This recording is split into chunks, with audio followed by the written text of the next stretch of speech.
Part 2 of readings from September 22nd of September 2024. We got cut off due to my iPhone storage issue again. I keep clearing it, it keeps chopping me out, but anyway, I guess yesterday's reading was a long one because I recorded Lila the werewolf. But anyway, interestingly, we got cut off at 11:11 a.m., the angel synchronicity number, just as I was saying in a long segue about telling the manager of Fitzy's that, to give a contract to my friends and alter egos because they are indeed good men. And blip went my phone. However, I stand by what I said. They are indeed good men and wonderful musicians. And I've danced for them for 14 years and Ramjet, and I'm very proud of them all and happy to be associated with them as a dancer and a guest of theirs in the club. So there it is, babies. Anyway, it was a long segue and we've been interrupted by more than just my segue. So the angels remind me, get on with your story, Tanya Aaron. So on we go and on we go. That's right, I segued at the part where it said stray because I went on to talk about fairy strays. So let us begin from that beginning of that paragraph just for cohesion's sake and so we don't all go quietly mad with Tanya Aaron's unravelling, twirling mind, which can be a bit spiralling at times. So here we go. One more time. Let's go, babies. Sing it, dance it, be it, weave it, unravelling as we speak, write, play, and stray. No more cosplays. Real loves need only apply for the fabric of my life space, heart space, mind space. No space cadet amateur drama junkies need apply. This is not a dig at anyone personally, by the way. It's just what I'm putting out to the universe, the kind of person I'm wanting to invite into my intimate life as my lover, friend, companion, life partner, however that manifests. No space cadet amateur drama junkies need apply. I need a starman to navigate my void. You know, like the line from that song, there's a starman waiting in the sky. La la la la la la la la la la la la la da da da. Anyway, Mama T has lyrics that meander through her mind in the middle of her own musings, and it can be a bit astonishing at times, the layers of meaning unfurling into the void. So work with me, babies. I need a starman to navigate my void. Oops, I see what I did there. My void is no void at all, although out in deep space, no one can hear my primal scream. No one at all. Welcome to the psychedelic dreamer's dream. It's a free will choice whether you create a deep, loving, safe partnership with me or turn it into a rancid, squalling nightmare. Choose wisely. The consequences are eternal on both sides of that paradigm.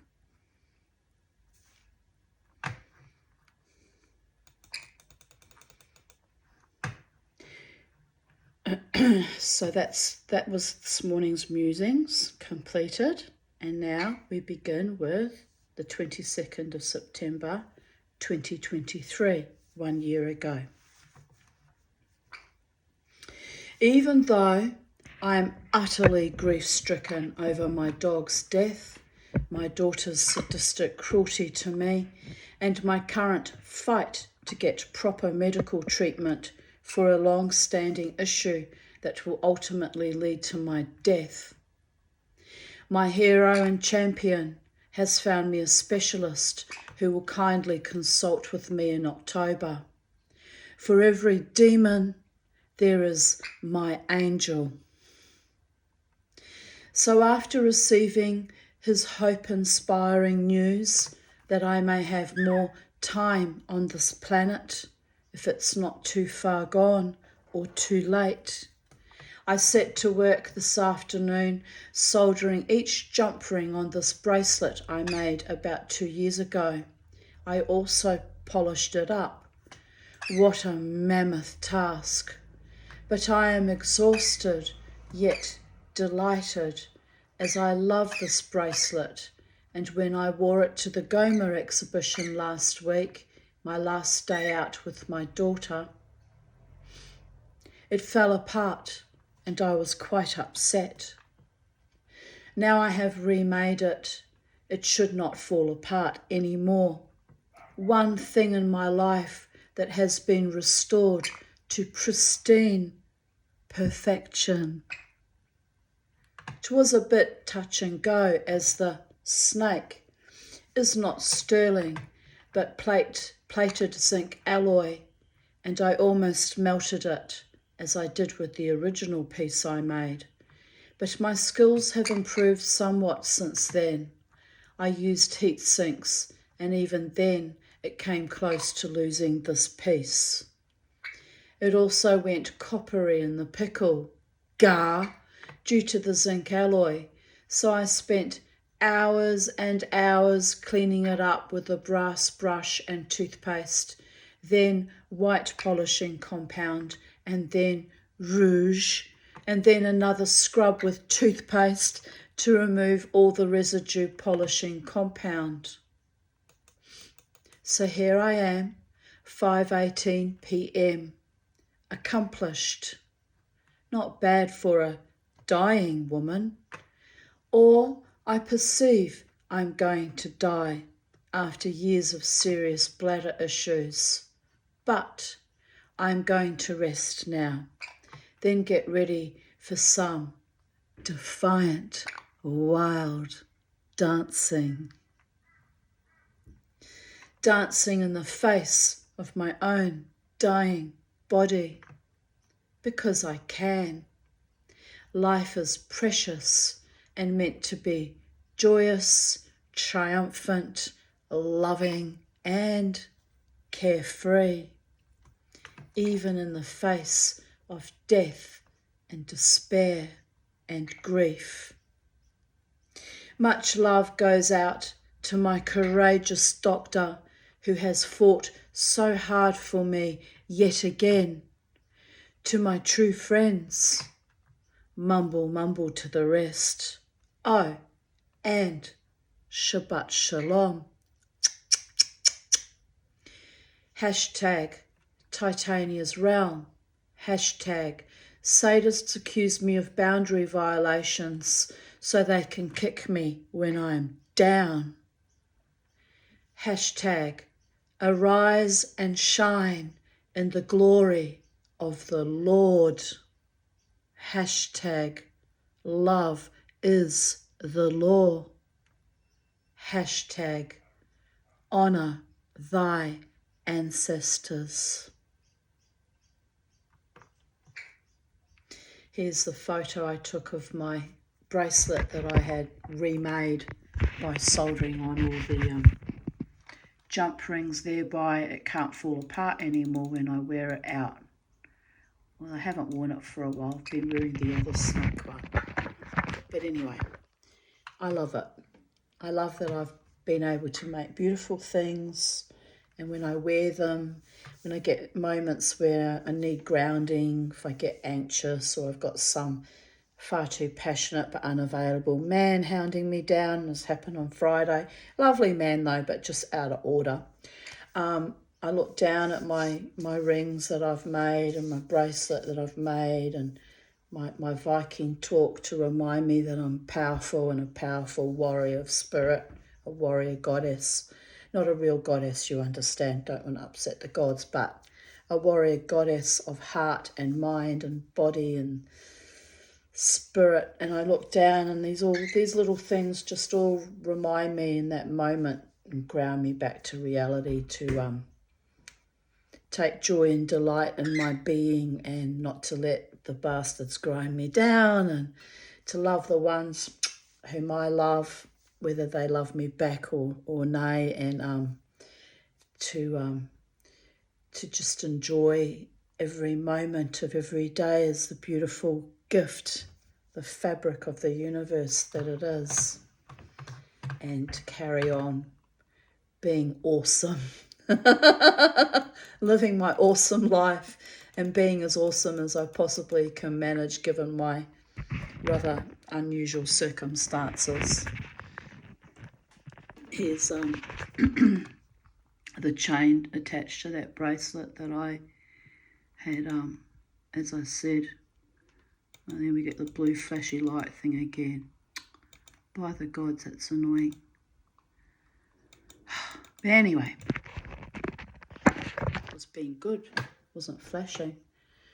I wonder what it is that I click on accidentally that sets that off.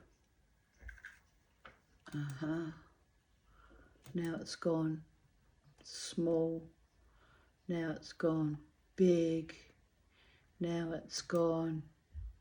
I better not fiddle too much in case we lose the lot, and then I really will have a meltdown, because this is video number 2. Ready for my night out. What magic will I weave tonight? Why, Tanya? The magic of the wild dance with your beautiful, talented friends who work so hard. You know, I mean, they're paid entertainment, but who work so hard to bless us all with their music. It's me wearing all my necklaces and my Deify t-shirt. My I Defy t-shirt. Oh, that pinched nerve behind my knee really hurts. I need a massage. I have to massage myself. Oh, anyway. So if I go dancing this Friday, which I very likely will, because I usually do go dancing every Friday unless I'm really, really sick, flat shoes. I might even wear sneakers, as Scott once suggested to me. Oh, but that's slumming it. It's really slumming it. But I don't have any nice flat shoes for evening wear to wear out. I have to buy some, I guess. I'll have to look around for something nice. Something comfortable, but also a bit glitzy. And I've got to have a bit of glitz and glamour, don't I? Even though I'm turning into a fucking rancid and bittered old crone. We must look fabulous while we're metamorphosing babies. But I'm not really rancid, and I'm not all that embittered. Because I know there's a wonderful lover out there for me. I just haven't met him yet. So I'm not upset really, I'm just waiting. Like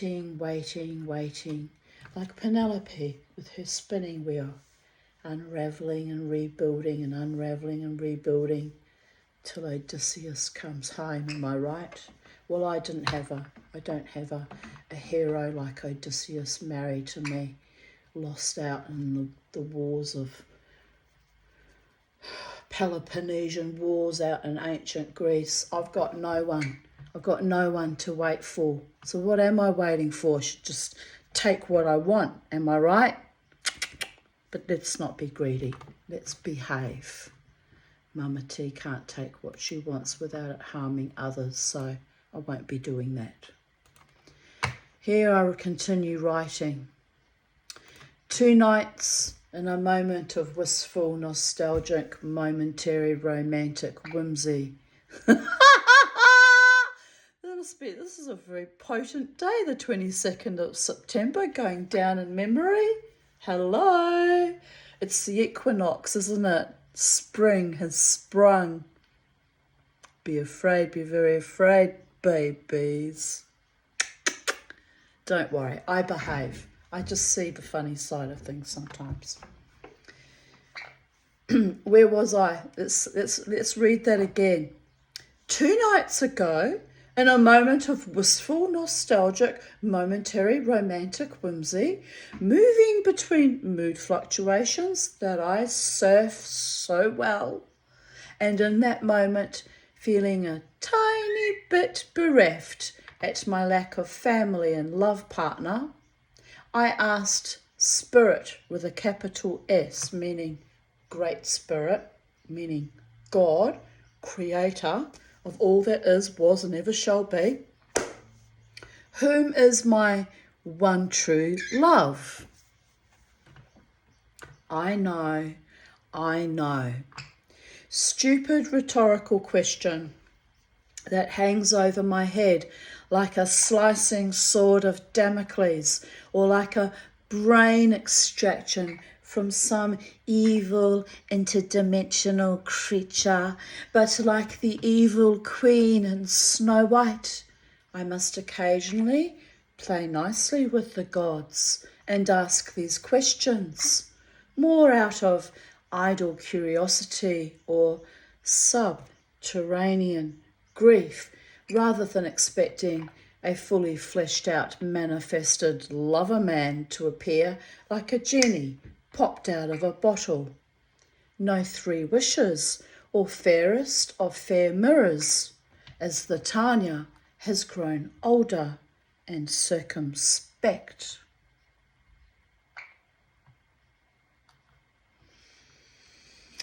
But to my astonishment, the answer came back almost immediately. Brian. What? Quoth I. The life of Brian, or someone actually named Brian? So I asked politely, do I know this man? Yes, you do. You know him well. I replied, Brian is my psychiatrist, not my lover or suitor. Aha. I shrugged it off. My Dr. Brian does have a great fondness for me, his patient, in the most secure, integral, therapeutic way. In fact, his love is authentic, safe, trustworthy, and decent. Next day, yesterday, I had my debrief. He reminded me of how far I have come in my healing journey, that he is proud of me, and expressed his intention to continue to work with me to full and complete health.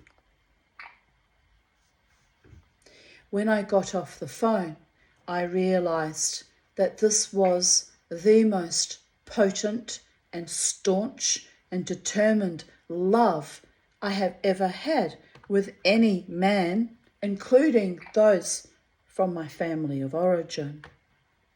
And no, we don't have transference, and we know we have a solid therapeutic alliance. And after 12 years in therapy, actually it's 14 in October this year, a relationship built on trust, which, believe you me, is huge in my world, to have any kinds of relationships built on trust. Not a love partnership or one of my mad, damaging, unrequited frottering, or heartbreaking, sinister, sadistic, trashed out romances, but something much more healing and ennobling and kind.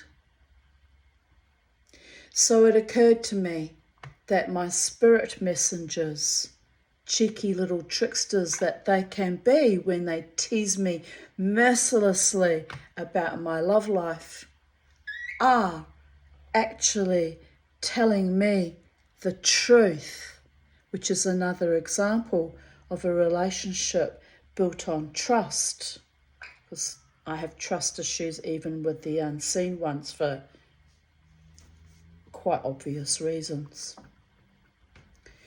There are higher forms of love that are more solid, stable, and real than those preferred by a lover or lovers. True friendships that have lasted decades. My therapist that has assisted me in healing myself, even when there were a few times I fought him like a demon too, but who trusted me to choose my own path and my own unique warrior goddess self-healing without big pharma decrepitations anymore. Healing in experiential awareness every day with a clear and untrammeled, unzombified mind. I am grateful for that. Finally growing into my own life, light and manifested expression.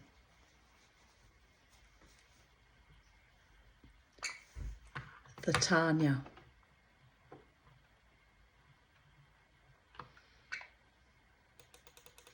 Love will come too. Real loves. Never give up on me or anyone. Allowed me the time and space to recalibrate. That should say allow me, because we're talking into the future. I'll have to fix that. Never give up on me or anyone. Allow me the time and space to recalibrate my brain, my spirit, and my life force. Spiritual agape love and human love and unconditional bird and dog and even goldfish love, although the dog and the cats are all in Valhalla now. Okay, the goldfish might be a bit ambivalent. Oh, my new little babies that I bought for my pond 3, well, they're not tiny babies, but they're little compared to my big fish. They seem to be doing well, so I'm glad. But I'm grateful for all the majestic souls that were and or are in my life. Indeed, I'm so grateful for you, you majestic ones. My darlings, you know who you are in my life. The powerful ones that have stayed with me and held me together as I unravelled time and time again and built a newer, stronger fabric for myself. I love you all. For my guides, my muses, my most beloved ones, for life, grateful and contented. This morning I had a lovely chat with my friend Annie, mermaid, in Wales. We talked a long time and it was delightful. She received a letter from the Queen as she wrote her the sweetest letter a few months ago, as she knew she was very ill. I thought that was so kind and delightful. Also, that the Queen responded to her. I told Mermaid to share her story on her profile, as it really was heartwarming. Even queens deserve to be remembered with fondness for their sweet interactions. Today I celebrate, this was back in 2022, wasn't it? Let's just check. Yes. So 2 years ago, my darlings. Today I celebrate 12 years of freedom from toxic relationships with men. So we can say 14 years now. Almost 8 years completely celibate and asexual too. Wow. Almost 10 years now. But who's going to split hairs or play tiny little violins? It's all good. It was part of my healing journey and necessary to keep me safe, by the way. I have healed my sacral chakra space, my mind, my heart, most of my body, and best of all, regained my inner joy and freedom and expressed my former most unrequited, dishonoured sexuality by creating art and expressing myself in more wholesome, edifying, glorious ways than lying in bed with false, monstrous lovers, oohing and ahhing, although an orgasm occasionally with a much loved one used to be a healthy release. Wow, maybe that's something I can aspire to, finding a man who deeply loves me so our orgasms together can be fantastic. In the meantime, I am suffused in love of the good, healthy, respectful, platonic kinds. My beautiful friends, my pets and my angels, spirits, ancestors that love me. They're very, very powerfully with me lately. I even had other people's ancestors channeling to me in the past week or so, which was astonishing. Whoever kept yelling out to me, Strega Mama, has stopped finally, but you know, that's Italian or Sicilian. I still don't know who that spirit was. I wish I did, so I could find out who they're attached to, so I could ask that person, why are your ancestors draying me on the cop, you know, bugging me, annoying me.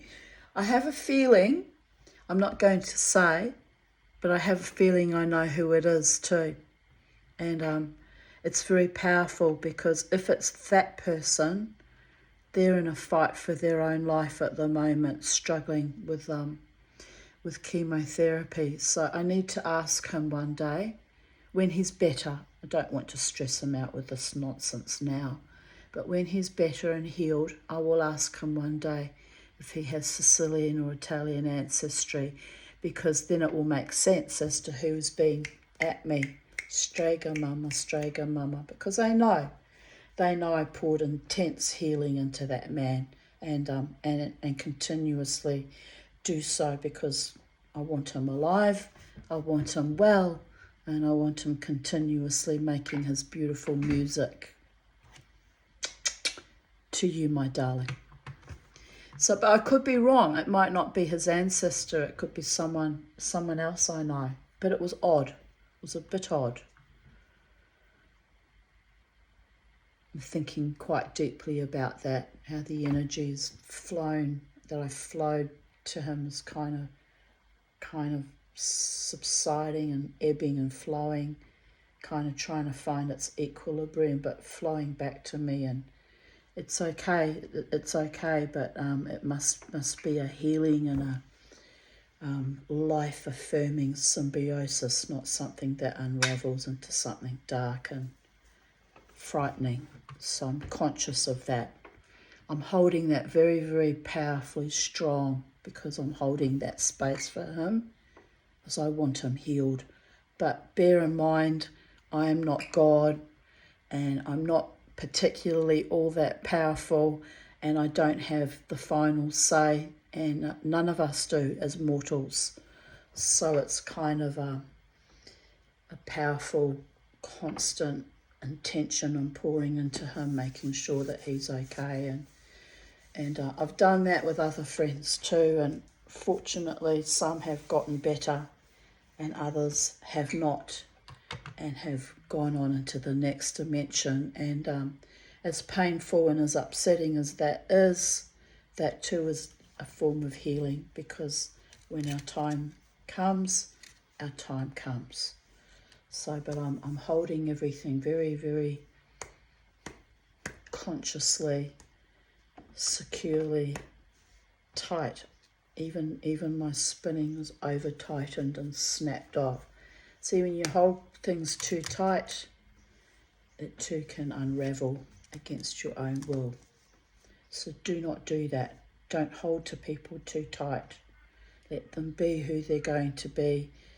Let them fulfill their destiny on planet Earth in freedom and in great and powerful love and joy and delight, and just let them all live fully and vibrantly and abundantly and peacefully in their own beingness with great, great determination and heart and devotion to their own being and to their gods and their Strega Mama ancestors, and let it all just becomes beautiful, as I said earlier in my musings.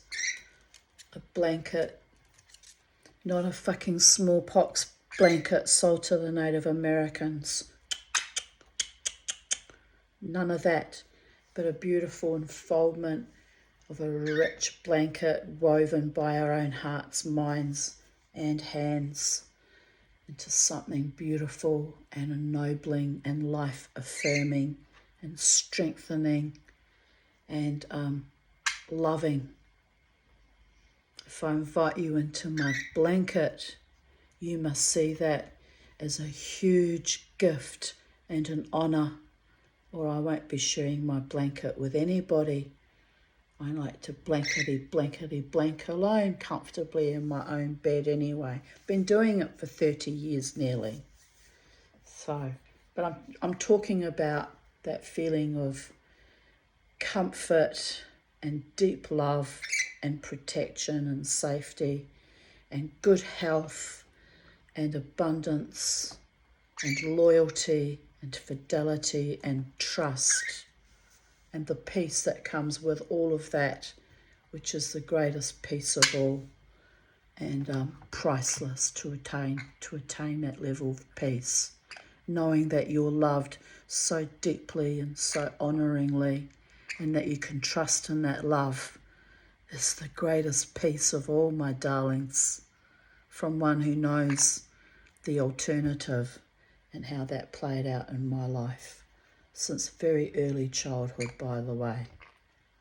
So I'm walking my walk and strutting my stuff one day at a time. Sweet Moses. Right, we better carry on. It's already 11:45 and I've got to go to drumming at 4. Mama's going to drumming. Yes, you can't come. Well, you could come, but no, I don't think so. Too much poopykins happen, Charlie. No, you'll have to stay home. I know, but I still love you. All right, here we go. Let us continue with my daily readings of my journal entries. Getting a bit thirsty. I'll just come back, I'll get a drink of water. My throat's closing up, by the gods. Yes, Charlie, my throat is closing up.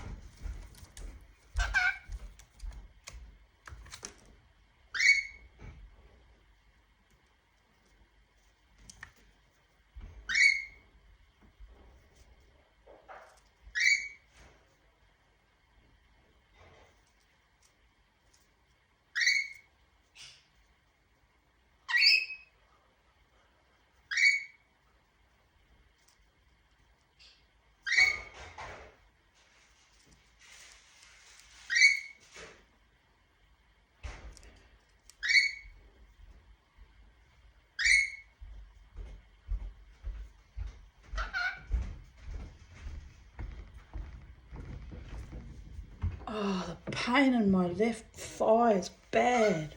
It's like, now my hamstring hurts. Remind me, why do I dance? What's that really about? Self-immolation.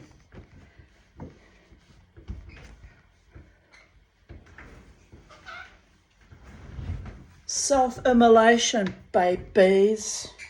But it's the exercise good for me, so there is that.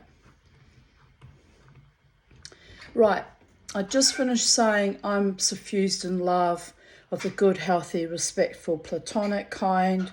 My friends, my pets, my angels, spirits, ancestors that love me. And then I continued on with a memory from 22nd of September 2010, which is 14 years ago. Just found out my relationship with Courtney is over. Nice of him to confirm this with me after I had to phone him to ask what's happening. Oh well, the upside is I can move on now. This is why I get very pissed off about people in my life who don't communicate, like including friends or business associates, or if I had a lover. You need to communicate with me. I've been abused like that before by lackluster motherfuckers. Couldn't even tell me after a 5-year relationship, which is a significant amount of time, that he'd ended things with me and moved on. It's just fucking disrespectful and rude. I mean, ultimately I don't care, because the guy was a drug-addled dead shit anyway. But, like, have enough respect to tell me that it's over, babies. Anyway, it doesn't matter now, but it's just crass. Here's a face of a very disgruntled Tanya.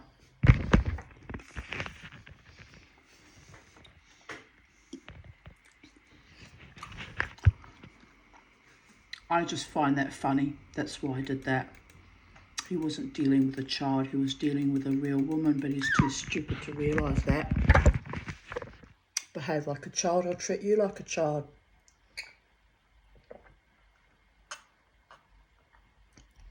Anyway. Oh, I know. Do you behave like a baby birdie with mama? No, you do not. You're a sophisticated little birdie. You just want me for my chocolate. I'm on to you. Trigger warning, violence. So go and make a cup of tea, because this is my reality and not your reality. And you don't need to splonge in my shadowlands. It's bad enough that I have to splonge in them. But as I said, I'll be writing more beautiful love stories and realities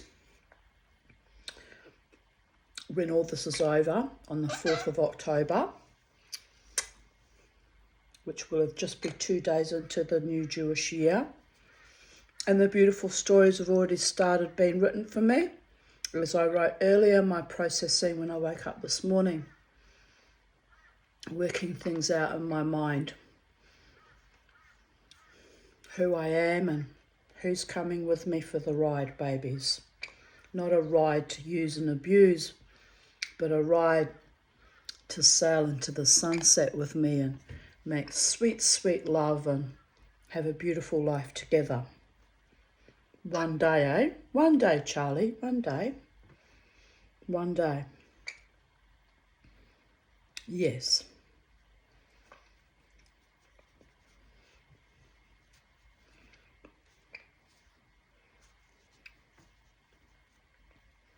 Even my birdie's got kind of a sunset on her chest with her colouring. And then she fades to grey because she plucks out all her feathers. Weird little birdie. You weird little birdie? I'm getting kisses now. I see. You give me kisses when Mummy's eating chocolate. But you don't give me kisses when I'm not eating chocolate. Now Mama's got kissable lips. You have to laugh.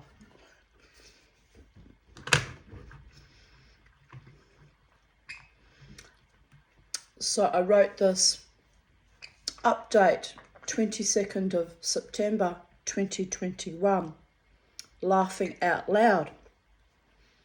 11 years of not having a boyfriend.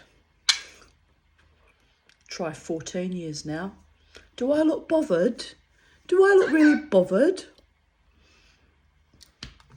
But also,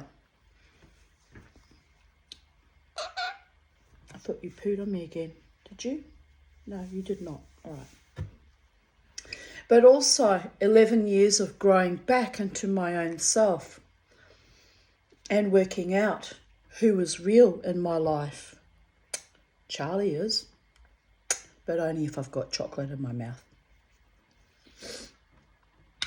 It has not been pleasant, but it has been necessary. Over there, Charlie.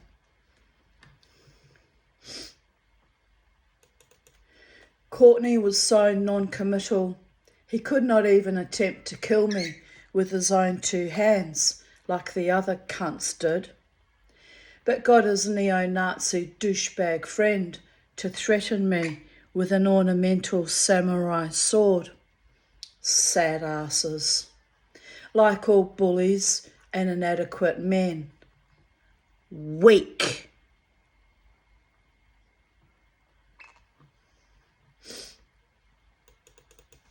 But that night he realised whom he was fucking with as I came close to jumping the gun and killing Skady instead. Very close. It was a little bit scary, to be honest.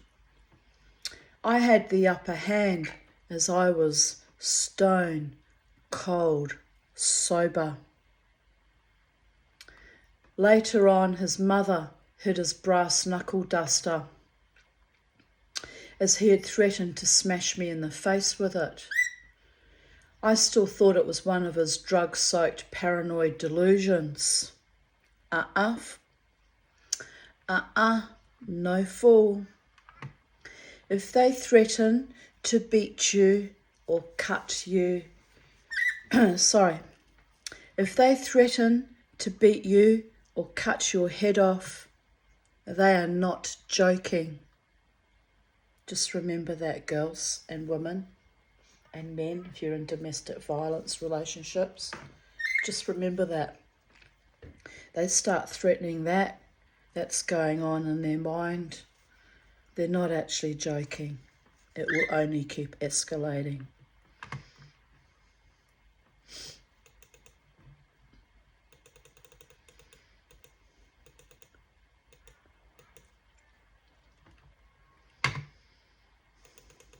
I guess I can be glad I didn't kill them. But those 2 were such dead shits, suppose no one would have missed them. I certainly don't.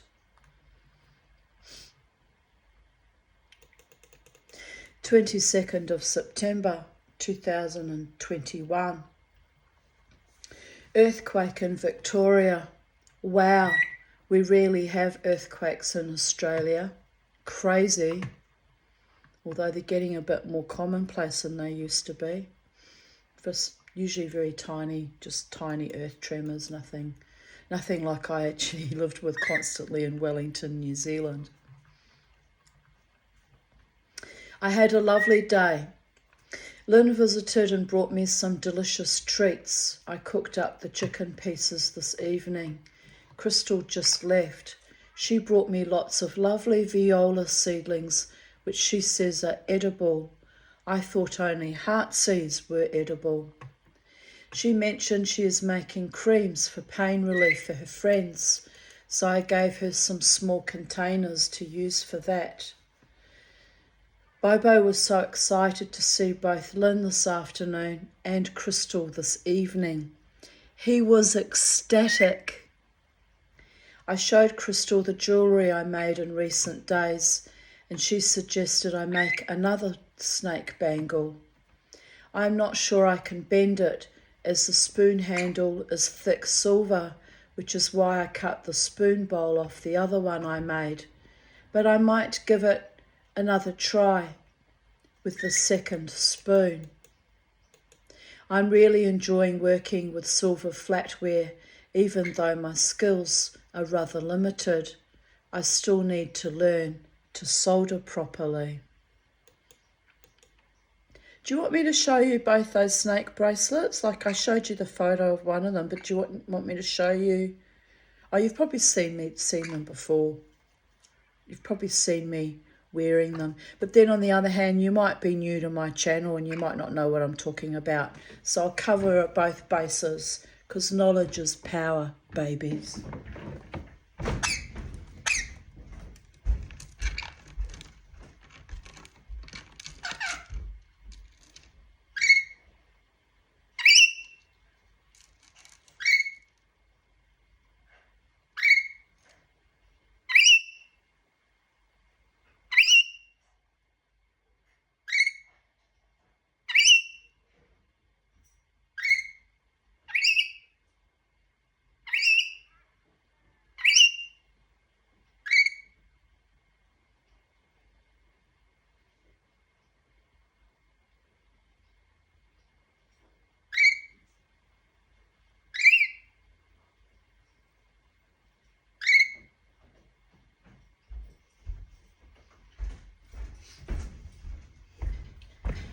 I took it off on Saturday morning early so because I got tired. At the end of the night when I'm really tired, I actually feel encumbered with all my jewellery. I just want to strip it all off. So I took it off, but I'd thrown it into my bag. But anyway, that's the second snake. And as you can see, it's very thick handle. And so I was unable to bend it. I probably could bend it more, but I didn't want to break it. So I just use it as is. And but yeah, I rescued some gold from a computer drive and made those little balls. They're off a computer, little scraps off a computer. And I think I already had this. I didn't make this. I bought this. And of course I bought the chain. And this was, I had a much longer tongue in it originally. It came down to about there, but I lost it at the markets at Kilcoy. So I bought another pickle fork, I think it was, and I just cut out the middle prong and I just made this little tongue, but it's shorter and not as thick as the original one, which I liked better, but I didn't have money to buy another longer fork, so I just made do with what I had. So he looks kind of Italian or Sicilian with a little moustache, really. He kind of got that kind of flavour to it, like one of those handlebar moustaches, just in my imagination. But anyway, so this one is sterling silver and I made it from a serving spoon. And because I've got better at soldering, when did I remake this? About 6 months or a year ago. I think it was a year ago now. Because I'd improved at soldering, I was able to, and I'm hellishly proud of this, because the original one I made, I'll show it to you, is held together with jump rings, but it's too cluttered and kind of messy looking. So I have learnt, and I soldered the fork onto the snake. It's actually properly soldered on, can't fall off or come off. And even more exciting, which I'm very proud of too, I soldered these were little pendants. I had about 40 of them. So I managed to get the prongs apart, pull the little rock crystal stones out, and with great difficulty, it took me forever, 3 days. I had to keep going in and trying it again and trying it again. I managed to solder on, because originally I just glued them on, these little pendants, and reset the little stones. So you can't imagine how proud I am for achieving that. And as you can see, we're a little bit off course, like that's ended up closer to the edge than I wanted it. But anyway, so it's not perfect, but I'm very proud that I soldered those on. Very proud. and that the only hardware needed now was for holding on the jump rings to the actual snake head. So yes, and then I even improved because I made a clasp, for this was missing its little original clasp thingy. So I made this out of twisted silver wire, and I went in and I soldered little silver balls to it for the ends. And again, I basically fucked up a bit when I was putting the link on. As you can see, it's crooked and sitting at a funny angle. I could have gone back in and just taken the solder off and redone it, but I decided, you know what, I'll just use it as it is with great joy and delight. So all of this, apart from the little cages around the rock crystal, they're 835 silver, German silver, 835. And the little gold nodules I put on the schnoz, all of this is sterling silver, right? So there's that. Very excited and happy about my efforts. It's a pity nothing sells, but it doesn't matter. I'm happy. This was my first one I made when I first started my silversmithing journey. Except we're all caught up here and twisted by the gods. How am I going to get that out? Strega mama can do anything. I shouldn't start saying that because that spirit will start hanging around again and I don't know what they want actually from me. What do they want from me? Me to continuously love my beloved friends and send healing and love them even when some of them don't love me back. Oh, baby girl. Right, it doesn't matter. It's about the healing, not about whether they love me or not. Right, here we go. Here's this one. I made the tongue, this tongue out of leftover sterling silver sheet, I think it was. Yes, or a spoon that I'd flattened, I'm not sure which now. And again, I soldered on because they kept falling off. I soldered on the jump rings. Didn't do a very great job of that one. You can see it's a bit kind of skew, but I don't care. It's just for me. And again, soldered on the chain. And this was I bought that, which I thought it was quite lovely with the little rose on it. And it wasn't all that expensive, but, you know, considering the workmanship that's gone into it. So I bought that, and that came with its own little clasp. Beautifully made little clasp. So that's bought, but I soldered it on myself. And this, you can see where it was starting to melt. It kind of got a bit of a lumpy bit there as it was starting to melt. I got it just in the nick of time, actually, on the back, starting to melt. But this is the second one, because I had another one that I inherited from my mother. It's just zinc alloy. It's not sterling silver. It's silver plated. And I made it, but I melted it trying to solder on the jump rings.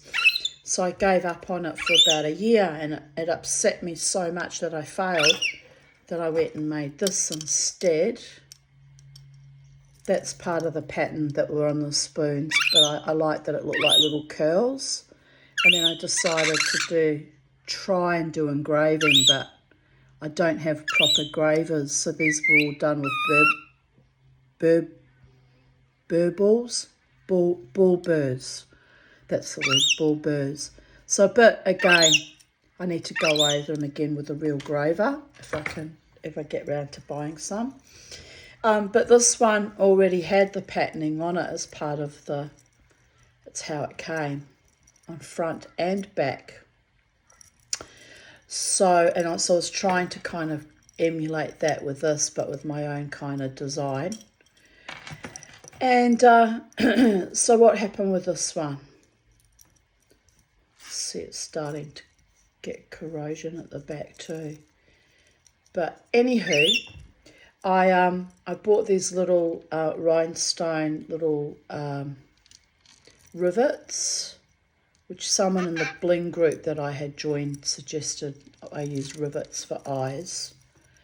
And because I don't, not at the skill set of knowing how to set stones yet, but now I know how to set stones. I could be a little bit dangerous, babies. I need lots more practice though.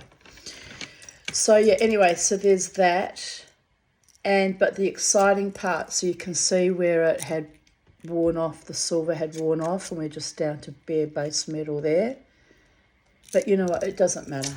It looks kind of lovely. In fact, I'll wear it to drumming today. I haven't worn it for a while. And,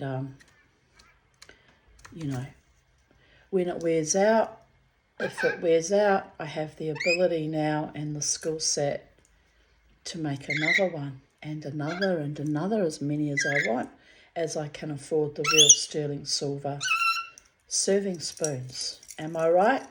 This is what it looks like on babies. It's actually a bit loose on me now. Oops, to take some links out. But anyway, it sits like that, and I love it. So that's a bit of a segue, but I wanted to show you what I was talking about when I'm referencing the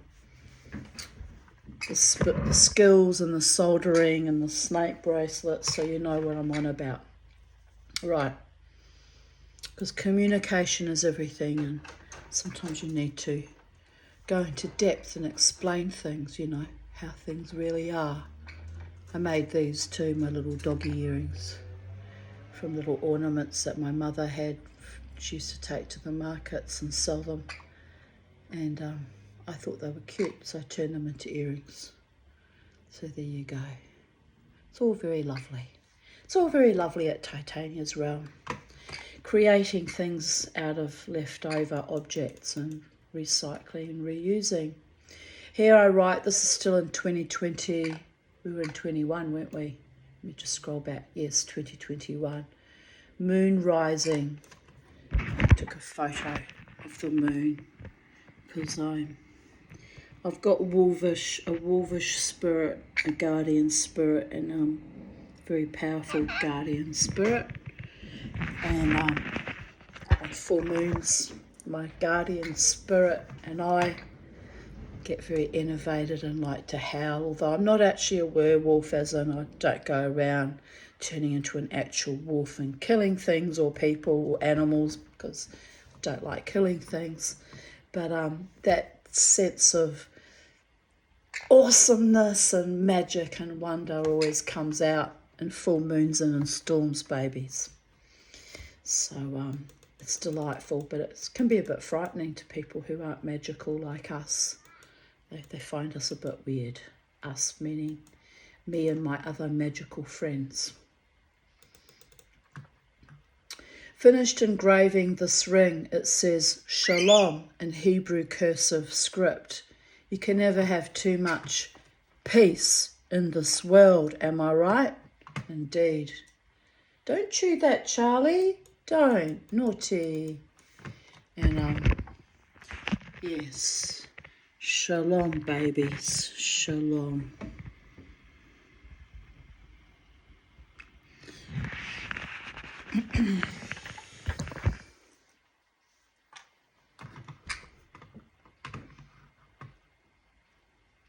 I'm really looking forward to being a wonderful, loving, mutually exclusive sexual relationship with a wonderful man again. It's like I can almost, so close. I don't know who it is, but I can sense the energy and I'm kind of excited and looking forward to it. It makes me wonder who it is. Maybe it's someone coming into my life in the next, as I said, maybe a year or two. But no, I think that it's going to happen sooner than that. I can just, almost like biting into the most delicious cake. It's like, yum! But it's all kind of it's not quite real, you know, it's just all kind of in my auric field, like someone has to recognize me and see me, I guess, and for it to manifest, but it's very, very close by, literally. Oh well, you just never know. You never know what's going to happen in my world. Even I don't know. But I can sense all this, like even my heart at the moment is kind of racing, and there's this anticipatory sense of excitement. And it's got nothing to do with going to drumming, by the way, don't get the wrong ideas, but it's this real soul innovation. Oh, I'm probably picking up on that lustful Lachlan from Friday night. That was astonishing. But I'm glad I told his wife I'm not interested in her husband. Put him right in front of him, put him right in his place. I'm not there for any weird fucking fetishists or, you know, the polyamorists and the ones that try to lure you into their weird fucking scene. Not there for that. I'm there to dance wildly and joyously, love my beautiful friends, and go home in the most, you know, safest and noblest and gracious of ways. Anything else is just, you know, especially when it's not reciprocated, it's just fucking sordid, quite frankly, and upsetting. Not there for that nonsense. My true loves know what I'm like too. They honour that. They do. By true loves, I mean my true platonic loves. So I wonder who put that guy up to that anyway. Or is it just Mother Hydra babies worming into him? It was odd. Oh, it was odd. At one point I put my shoe up on the, not right up on the table because they discouraged that, but like let my foot against it because my feet were killing me. And Philippa, his wife, the African lady, she looked at me a bit funny. I said, I chose the most inappropriate footwear for my dance tonight and I'm paying for my bad choices. And Lachlan, her husband, looked at me and put his boot up. He said, my boots cost me $1,000. I just looked at him. I don't give a fuck. I don't care if they cost you $10,000. I hate it when wealthy people show off about their wealth. I hate it. It's crass. But I didn't tell him that, of course. I just looked at him and sort of gave him a little smirk. They were nice boots, though, he had on, but they didn't look like they were $1,000 boots. I think they were R.M. Williams. Probably were $1,000 boots. But anyway, he did have nice boots. But he was just kind of mirroring me all the time. Even his wife's looking at him and looking at me, and I just look at her like this as if to say, what's going on here, you know? What's going on here, babies? $1,000 boots. What good are $1,000 boots? He's not going to buy me boots. Or was he? If I played it right. But I'm not a prostitute and I'm not a courtesan, even though my mother trained me to be one in a weird kind of a way. Yuck.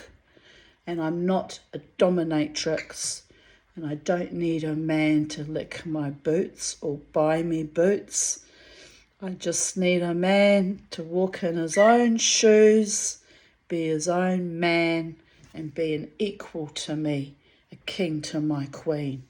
The rest, my friends, is utter absurdities and nonsense. But yes, anyway, that was a weird little cosplay on Friday night, and it was a kind of a wind up, whether they were trying to wind me up or wind themselves up or get themselves into some sort of psychosexual frenzy so they could go home for some really good fucking based off they've fed off my energy. It's very likely what happened actually. That does happen. Or what was going on, but anyway, Mama T surfed it as Mama T always surfed it. Went home barefoot, but not pregnant except with potentiates, babies. I enjoyed my barefooted walk back to the Myers Uptown Centre to my car too. was much needed release after all that pain that I put myself into for the sake of the wild dance and looking glamorous, and it's all a bit mad, quite frankly. It's all a bit mad. Anyway, Lachlan with his $1,000 boots is probably sending me our energies still fucking frottering in his mind about the one that got away. Don't worry, I'll keep running and I'll keep getting away, avoiding the married ones, darlings. It's a cruelty to tease me along like that when you're not serious. It's vapid and it's cruel and it's a bit sadistic, quite frankly.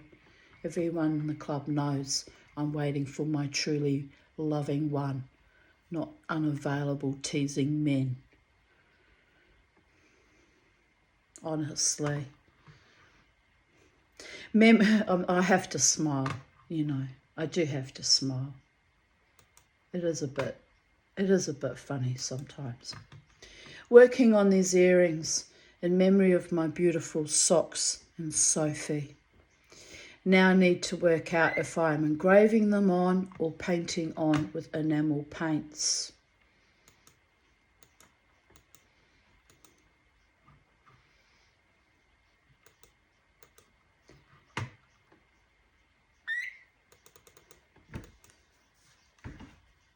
I'm trying to see what I'm doing there. Right, now I have it. Now I understand. So there's me smiling triumphantly. Can you see me? Hang on. Right. Let's hold the phone. And here I have the earrings I made in memory of there's Sophie and socks. I hadn't quite finished them, but I was wearing them with great joy and delight. Here they are. Attempt at drawing Sophie on the left. I actually got her I did quite well actually. It sort of does look like her. And socks. Didn't do too badly with socks. Breckie wrote, the right one is so typically socks. My God. It was him, wasn't it? Yeah, I think I did well. I'm not really great at drawing or being a painter. But then my friend Jared said to me, yes, you are. Yes, you are, Tanya. You did a really good job of Beauregard, which I did do. Here he is. Let me show you. Yes, Bobo. Where is he? It's hard to see because he's tucked behind. There's Bobo, and there's my very Polish-looking folk art flowers with the Sacred Heart above that I felt inspired to do at that time frame. And a Sacred Heart here on top. And my socks. I did a really good job of socks too.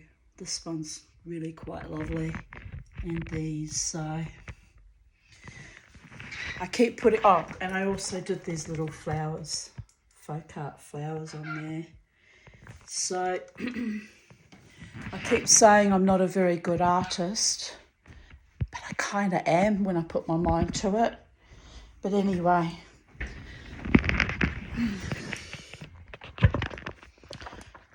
so there is that.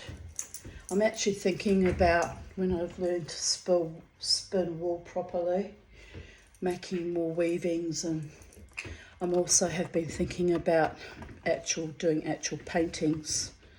So I'm not quite there yet.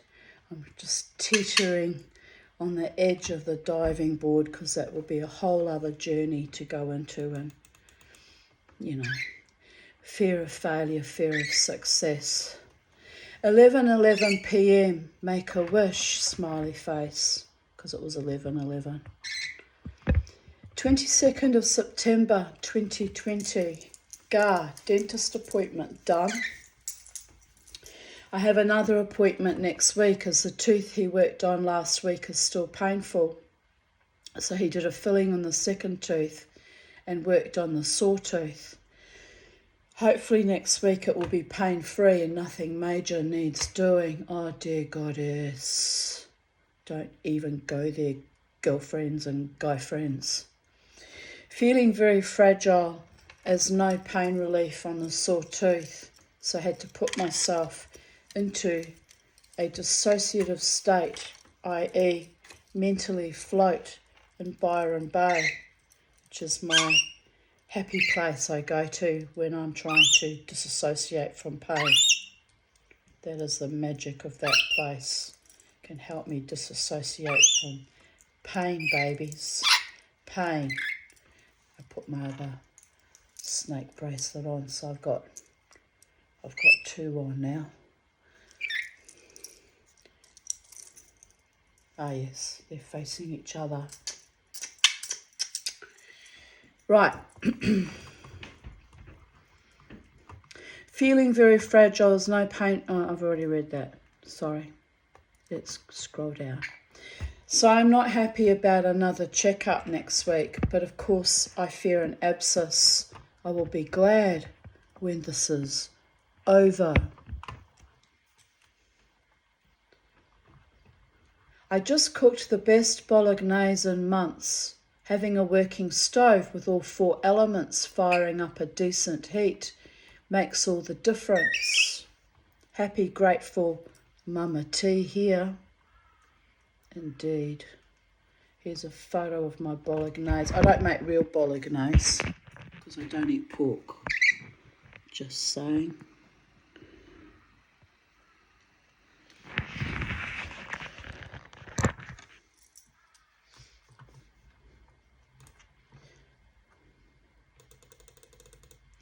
It's not real bolognese. I don't eat pork. It's just minced beef with stir-fried vegetables and pasta sauce.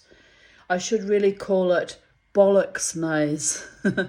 But I guess I like pretending I am an Italian chef or something. One of my former casual partners was an Italian chef, although he never cooked for me. He was smoking in the Tanya vibe in other ways. I guess he would be amused. Don't you love how I just chose at that moment to lick my lips? He was a bastard, however, but, you know, a beautiful bastard. One I let slip away on purpose because I knew he was untrustworthy. I guess he would be amused by my bolognese. It's all baloney until someone gets hurt. I hear he still looks for me occasionally at the casino. Passionate, sweet lunatic that he is. We could have had something great going on, but I would not allow it as he had a partner, and I won't play second string to any man or his other concubines, of which he had many. Danced with one regularly every weekend at the casino, and she loved him even more deeply than I did. She grieved and grieved over him. I said, stop it, Seagal. He's a piece of shit and you're well rid of him. But the heart wants what the heart wants, and I understand how that goes. I too suffered for too many years over someone cruel and lackluster and sadistic. I know exactly how that goes. I wished I could have spared her that pain though. Oh, it was awful. It was just awful. He was also a Catholic. Santa Maria, how do they desire the Tanya? Those naughty, guilt-ridden, Dybbuk-ridden Catholic boys. He had a son who would be about 17 now. Anyway, I kept myself safe from any complicated and snared attachments by telling him, quite truthfully, that I was in love with Wiglet. Sometimes I used to do that. I'd just say, no, you've got no hope at all because this is the one I love. And Marco would look at him and go, but why? And I'd be like, I don't know. And even he and I would laugh at each other. I might have made a mistake, as the Italian was very, very passionate. And Wiglet was my most sadomasochistic, Machiavellian, little English prat of a stalker. He really was. No, not a scratch worthy of the Tanya's energies, and yet I gave him so much, enough to fuel him for several lifetimes. So that had to stop, babies. After all their bullshit, I gave up on sex completely and have been celibate again. It's been a long celibacy this time. Last time was about, I think that was close to 10 years too. Yeah, well, anyway, there's been quite a few phases in my life when I just completely cut all of that off, turned it completely off. No one had any show at all of getting me into bed because I was done. And, there were some lovely men that came along that might have been all right, but I wouldn't let them in because I was grieving and in recovery. And now I'm no longer grieving and in recovery. It's getting a little bit interesting, babies, because I'm ready, but there's no one that I'm ready to move into that sphere of existence because there's no one feeling the same way about me. Sad but true. It's just the way the gods play things out sometimes. It's sad, it's frustrating, it's disappointing, but it is what it is. So Mama T just has to keep on dancing and living her best life and loving her best life, and it will all fall into proper equanimity and order at the appropriate time with the appropriate person. Please God, let me not make any more mistakes. Queen of the unrequited. Why can't I be queen of the greatest love of my life and have the greatest joy and delight in my life at long last? Well, indeed I can. I must manifest it, babies. Ho-hum. Not worth the frenzied frottering for the merest scraps of love or attention. Those two men were not worth it at all. No, not in the broad scheme of things. I mean, Marco was quite lovely. He was passionate and very loving, but not sincere either. Couldn't trust him as far as I threw him. I told him that to his face. Didn't take it very well, but it happens to be true. So, anyway, I have healed myself a lot by vowing off men too. Not one of them was genuine in the past 10 years. So there is that. And now it's 14 years have gone by. 14 years. Oh well. Here I wrote in 2020 in response to a piece of writing from the Contemporary Shamanism Safe Practices group. I'll read the thing out first and then I'll read you my comment. When tears fall, the heart wants to open, and there is an opportunity to release that which is blocking the way. Crying is not a weakness, it's a doorway. When you feel an upset that brings you to tears, mindfully imagine of your heart unblocking and opening to the flow. Your nervous system will be better for the experience. Blessings. And they posted a beautiful picture of a woman or a goddess crying into her cup, collecting her tears. Let me just oh, I'm sorry, Charlie. Let me just show you. Where is it? Alright, it's very colourful and beautifully painted. I loved it.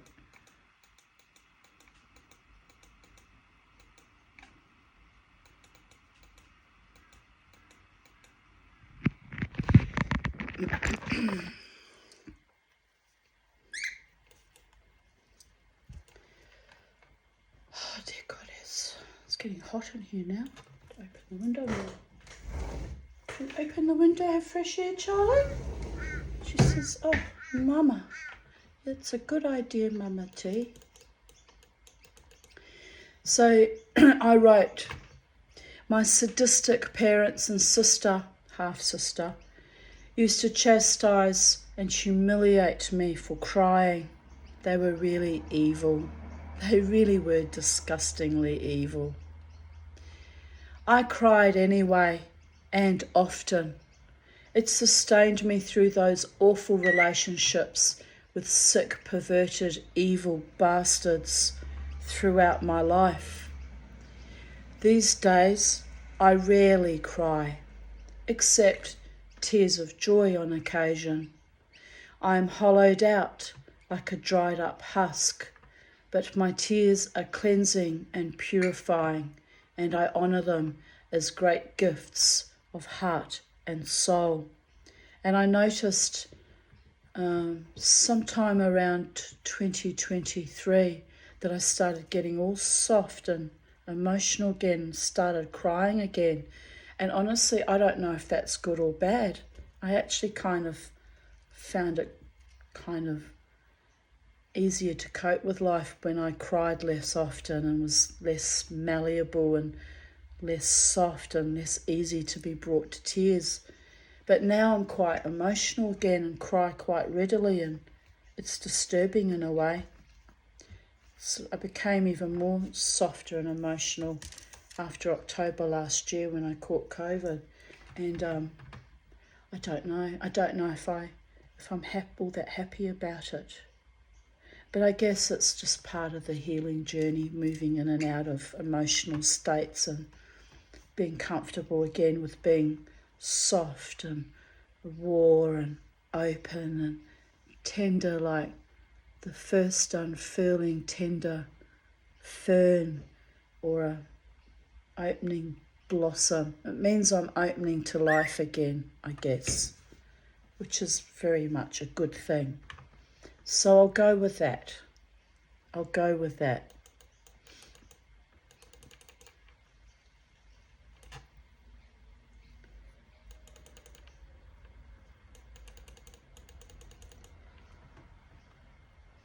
22nd of September 2019.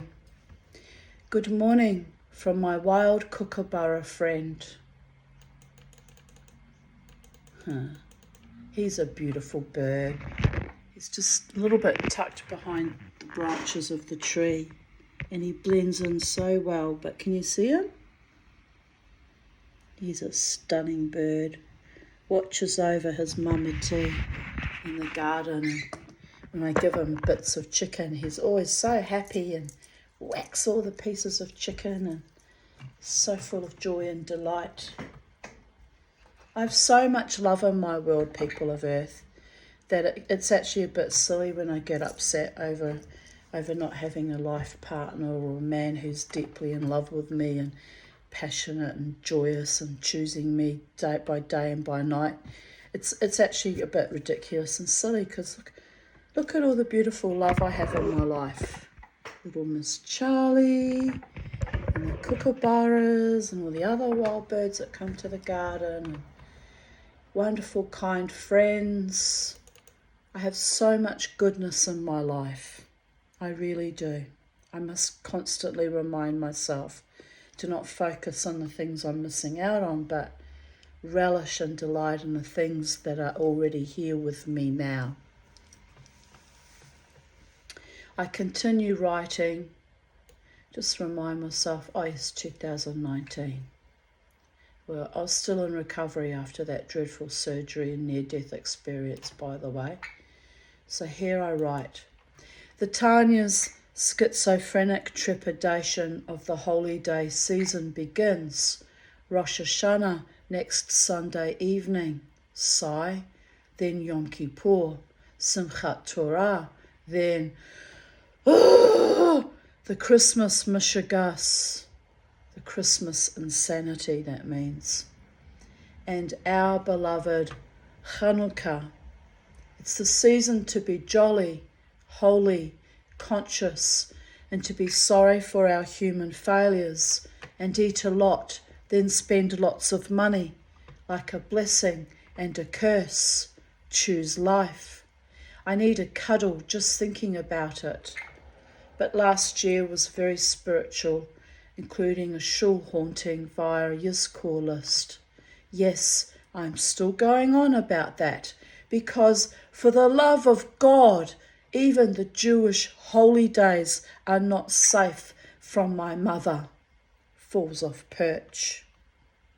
Anyway, this year I have been studying shamanism, or at least contributing my weird life stories on their page and learning about others' weird experiences.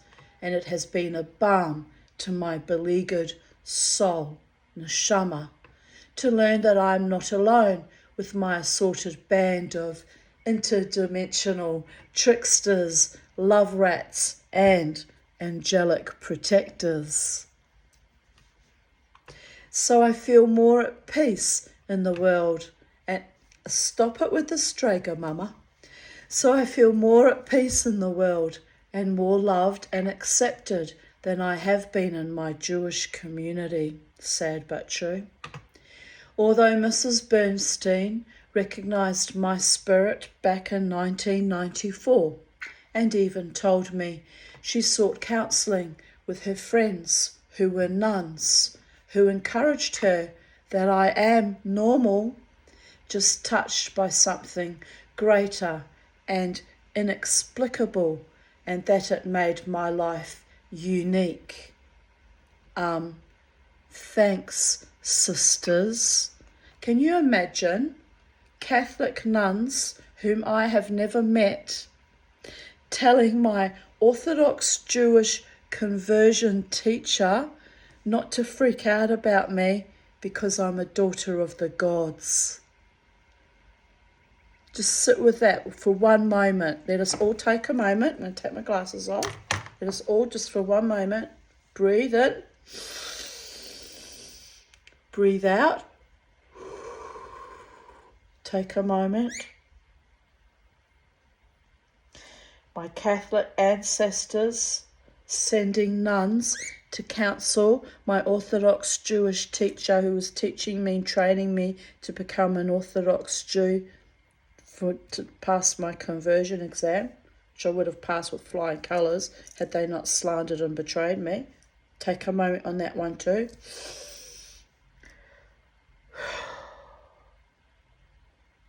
Mrs. Frances Bernstein, married to a practicing pedophile, although I didn't know that at the time, right?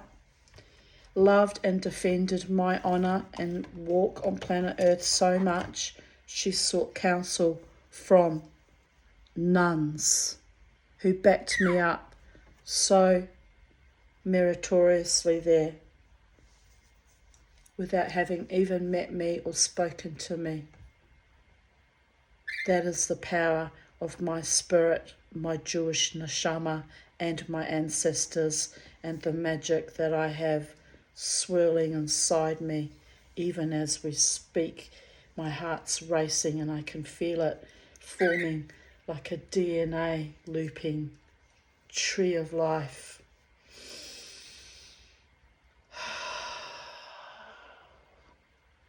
It's truly beautiful but astonishing at times.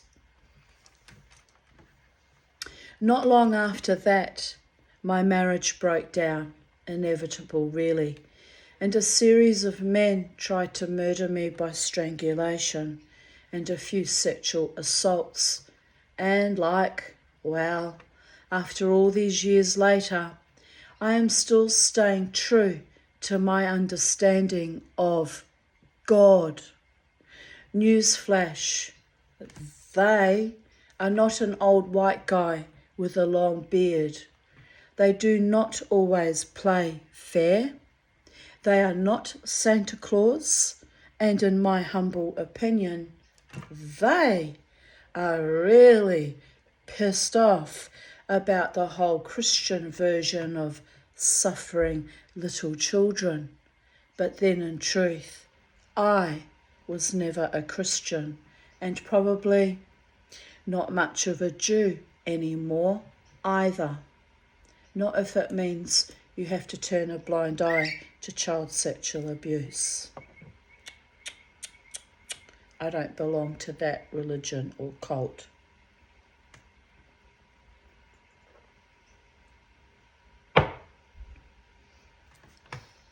And yet, strangers who were nuns saw me without ever clapping eyes on me based on the character reference from my beautiful Frances Bernstein, who's self-married to a paedophile. It's astonishing when you think about it. Really astonishing how the good Lord moves in mysterious ways. But I loved her, and she was a wonderful, kind woman to me. So there is that. Someone came up to me at her husband's funeral and asked me where I had the nerve, the chutzpah, to sit beside her and treat her with such honour, knowing that her husband was a paedophile. And I said I had no knowledge of that. How could I? I only came to Brisbane in 1988, and he'd long since retired by then, and I had no knowledge of any of that. Would I have been such a devoted friend to Frances knowing that? Hard to say. I mean, I guess I would have had to just take her as I did at that time frame in 1994 at face value, and I measured her by her character, which was of kindness and respect towards me and support for me. So I guess, yes, we would have still been friends. But as this person who was a survivor of her husband pointed out to me, she knew, or she had to have known, and that very well may be true. So it's a deep wounding in a way for me to have been friends of someone who didn't protect children. A deep fucking wounding. But it's also a big part of why I've let any religiosity or affiliations to religious organisations just slowly unravel and fray away into other dimensions, as I wrote early this morning. Just let it all go. I can't control everything. I'm not God. All I can do is make sure in my own walk through life that children around me or in my presence are safe, and that I am safe, and that there is enough love left to fight and defend those in need of safety, and let the rest of the shits just fucking go. It's hard sometimes. It's very, very hard. But here I continue writing. My ears are itching. I still walk with and or dance with God. But I don't always know what esteemed company I'm keeping. I still cuss irreverently and try to remain stolidly realist. But I have been lifted up on invisible wings a few too many times to doubt that I'm a magical little human, silly as a wheel, childlike, but circumspect. I have been purging people who hurt me in the past year. No regrets. Real love is eternal.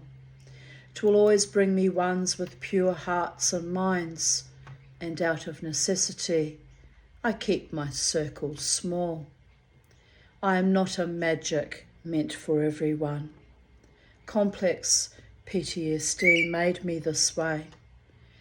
It has its backhanded little gifts like my incredible bullshit antenna.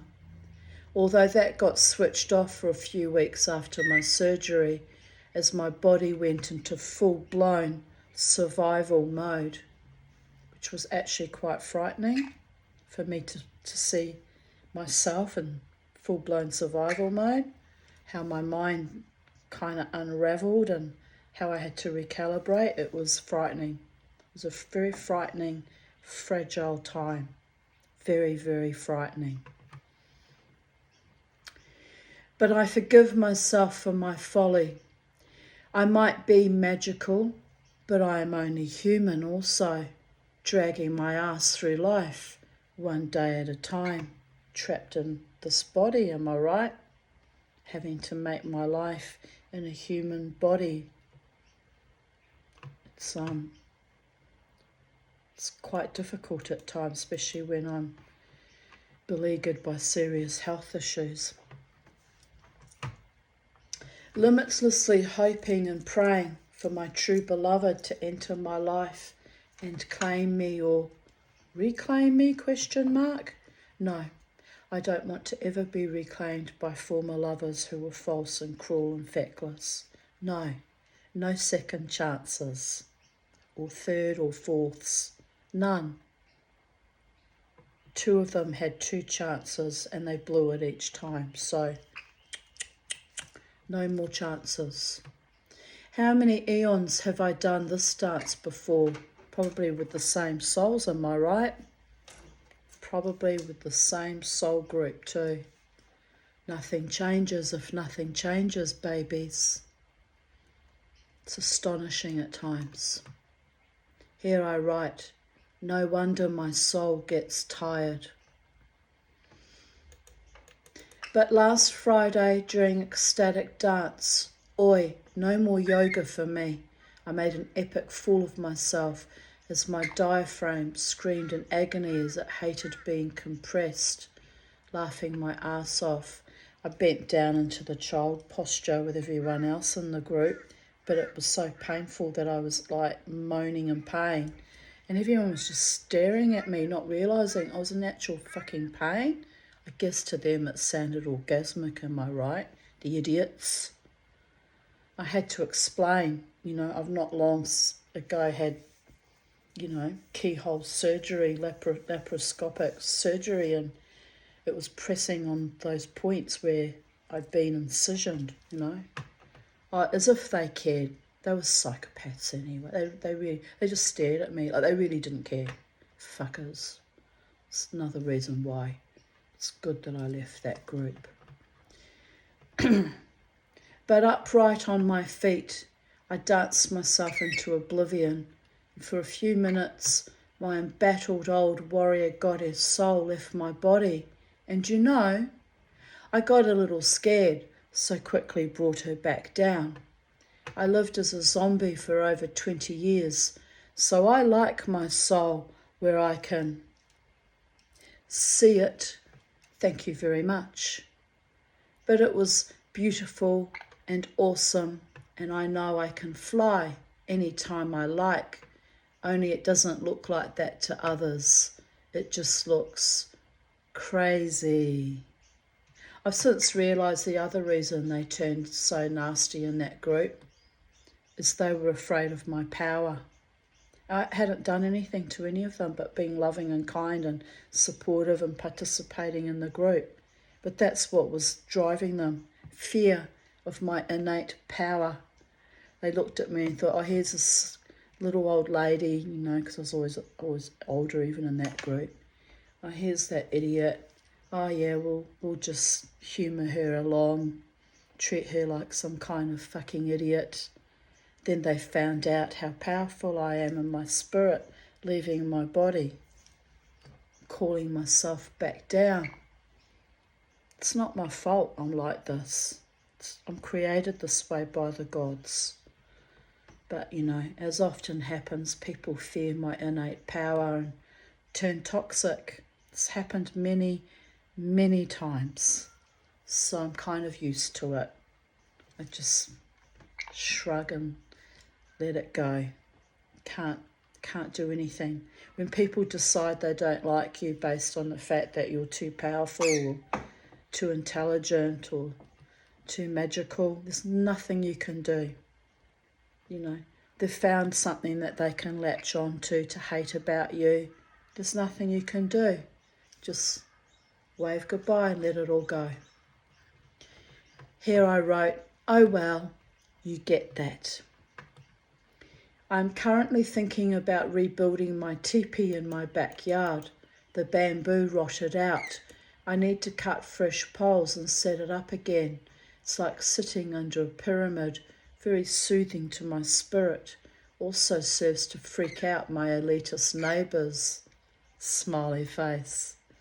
I should make another one, but I don't know how to seal the bamboo so that it doesn't rot out. I'll have to research what to do. There must be a way. And then I'll make another one. I might even make a proper canvas to cover it too and sit in it. I'm not Native American, so it would look like cultural appropriation. But, you know, if I derive comfort from sitting in a bona fide teepee, then so it is. I'm not fussy about where my spirituality cobbled together from a lifetime of pain comes from. Your ancestors might very well be my ancestors. I don't know. I don't remember what other walks I had on planet Earth. So I don't judge. People are so judgmental and awful these days. Anyway, I'll think about it anyway. Still haven't done anything about that, and here we are 5 years later. Have a beautiful day, my dear friends and beloveds. Honour your soul every day. It's no accident that one of my healers was a Maduan from the Ojibwa tribe either. There are no accidents in the universe. People who see me across all cultures, races and creeds see me for a reason, and we're both ennobled by it actually. Love each other, love your gods. All is one, one is all. Am I right? The Musketeers had it right. Can't wear my talk with this snake because it'll tear it apart. So I'll just wear one snake today.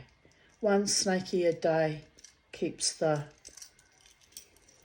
psychopaths away. Yes.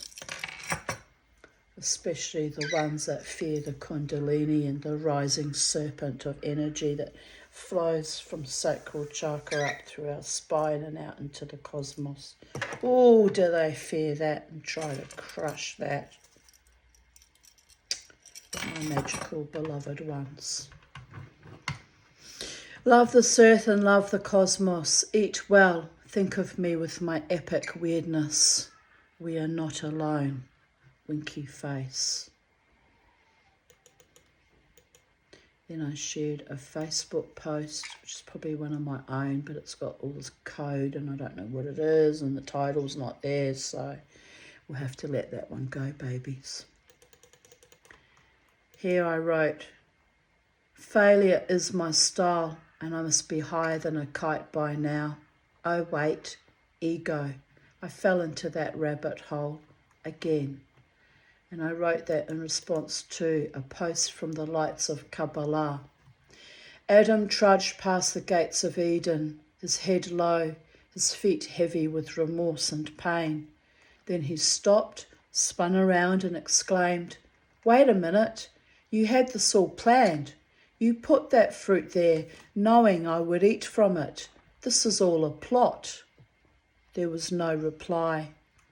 Without failure, we can never truly reach into the depths of our souls. Only once we have failed can we return and reach higher and higher without end. Beyond Eden by Rabbi Tzvi Freeman.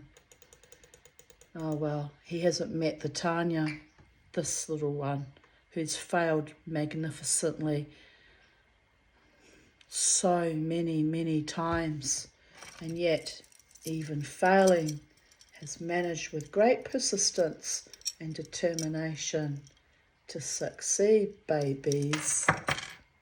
So he's right. You do reach higher and higher because you get sick of scrabbling around in the dust of your own failures and the malfeasances of our times. Just saying. Here's a lovely photo, a painting rather, of Adam and Eve in the garden. Part of it.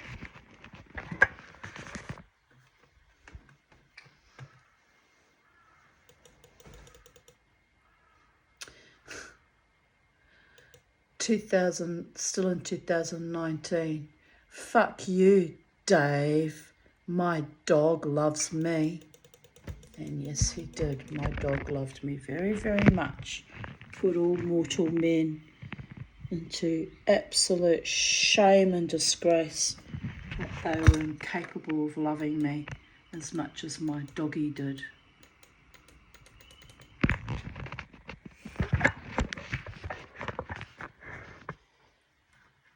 I was recently paid a lovely compliment that I am classy. I turned my head and asked, classy? I swear like a sailor who hasn't had shore leave. I blaspheme against even my most beloved God. When I used to drink, before my recently excised gallbladder fiasco, I drank Jack Daniels and held my liquor better than most men I know, indeed. Classy is not how I would define myself. I'm back to drinking Jack Daniels, but I don't drink to excess, never have. Don't see the point in it. I like to stay in control of my mind, body and spirit. When I make love to a man, it's done sober with full knowledge of my actions. Anything less than that is a form of rape. Yuck. Can't stand men who try to take advantage of women by drugging them or getting them incoherent. Perhaps elegantly non-compliant, adroit, zealously upright and sharp as a tack. Oh, okay, maybe I am classy.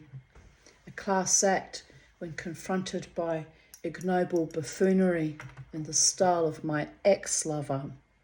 Alas, I did not slap Wiglet up the side of his head as I wanted to, but violence won't make him wake up to his own bullshit. When you love someone that much, you just got to watch them slowly devolve until one day you just get the fuck over it. Karma, baby. Oh shit, there I go again. My hood is slipping. And this was in response to a meme by Conscious Goddess posted it. Be a classy person with a little bit of hood and a lot of universe inside you.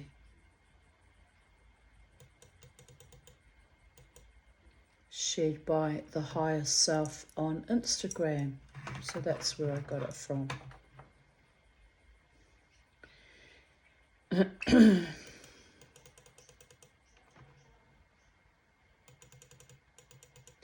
And then this must have been in response to a meme too, but the meme's no longer there. I wrote, when I worked at the Queensland Police Service Academy back in 1999 to 2000, blech, but I met Ephraim and Rosie and Betty there, smiley face.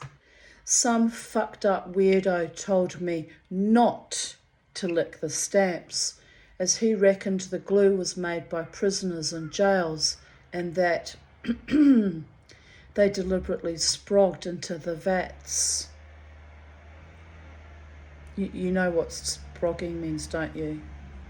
Ejaculated into the vats. I have never been able to feel quite the same way about stamps ever since. No, I have not. I used to collect stamps. Now I just look at them and think, ugh. Anyway, it was probably an urban myth and that person was just being a knob, but on the other hand, why take the risk, am I right? Oh, yuck. Anyway, 22nd of September 2018. Why is that repeated? Because I read that to you earlier.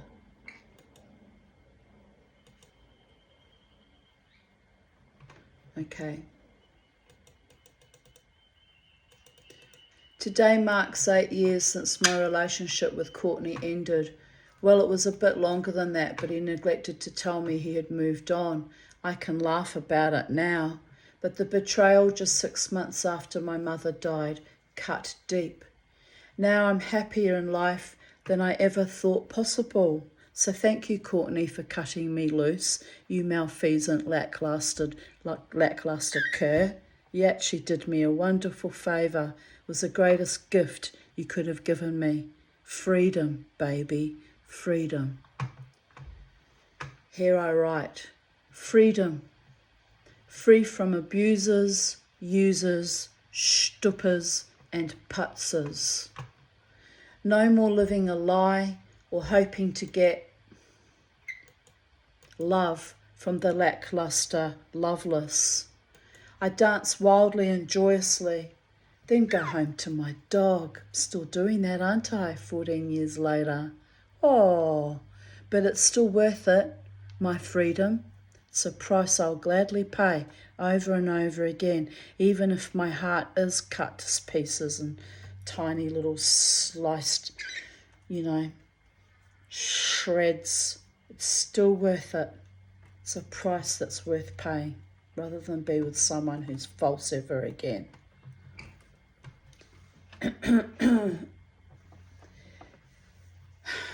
So I go home to my dog, well now to Charlie, who was always happy to have me in his life, four-legged once, love without limits, and my little two-legged one, too.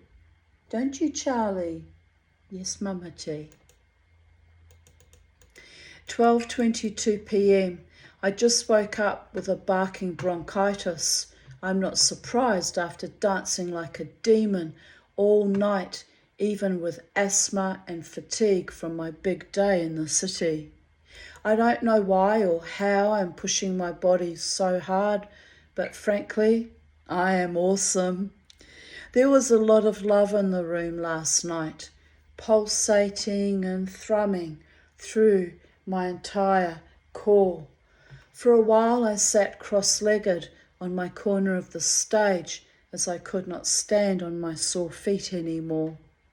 I let the music course through me like life's blood, and after a while I was still dancing with my upper body.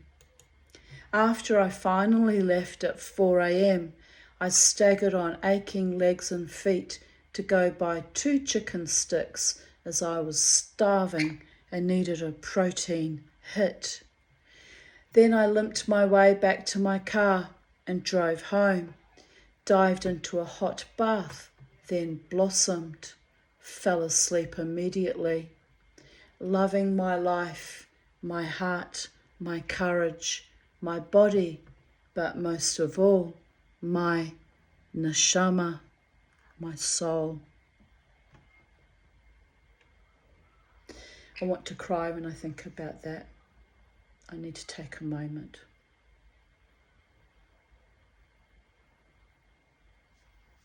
Loving my authentic friends, my daughter, my cats, dog, hens, bird, fish, garden, planet, myself, and all her perfectly imperfect manifestations. Loving the quiet of this day after epic music all night.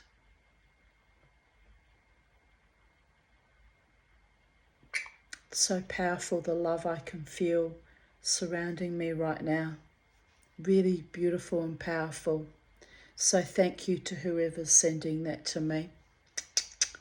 Goddess bless you also.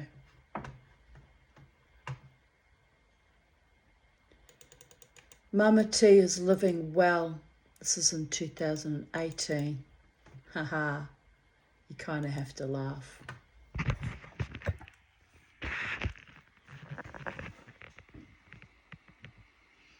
Red wine, which I rarely drink by the way.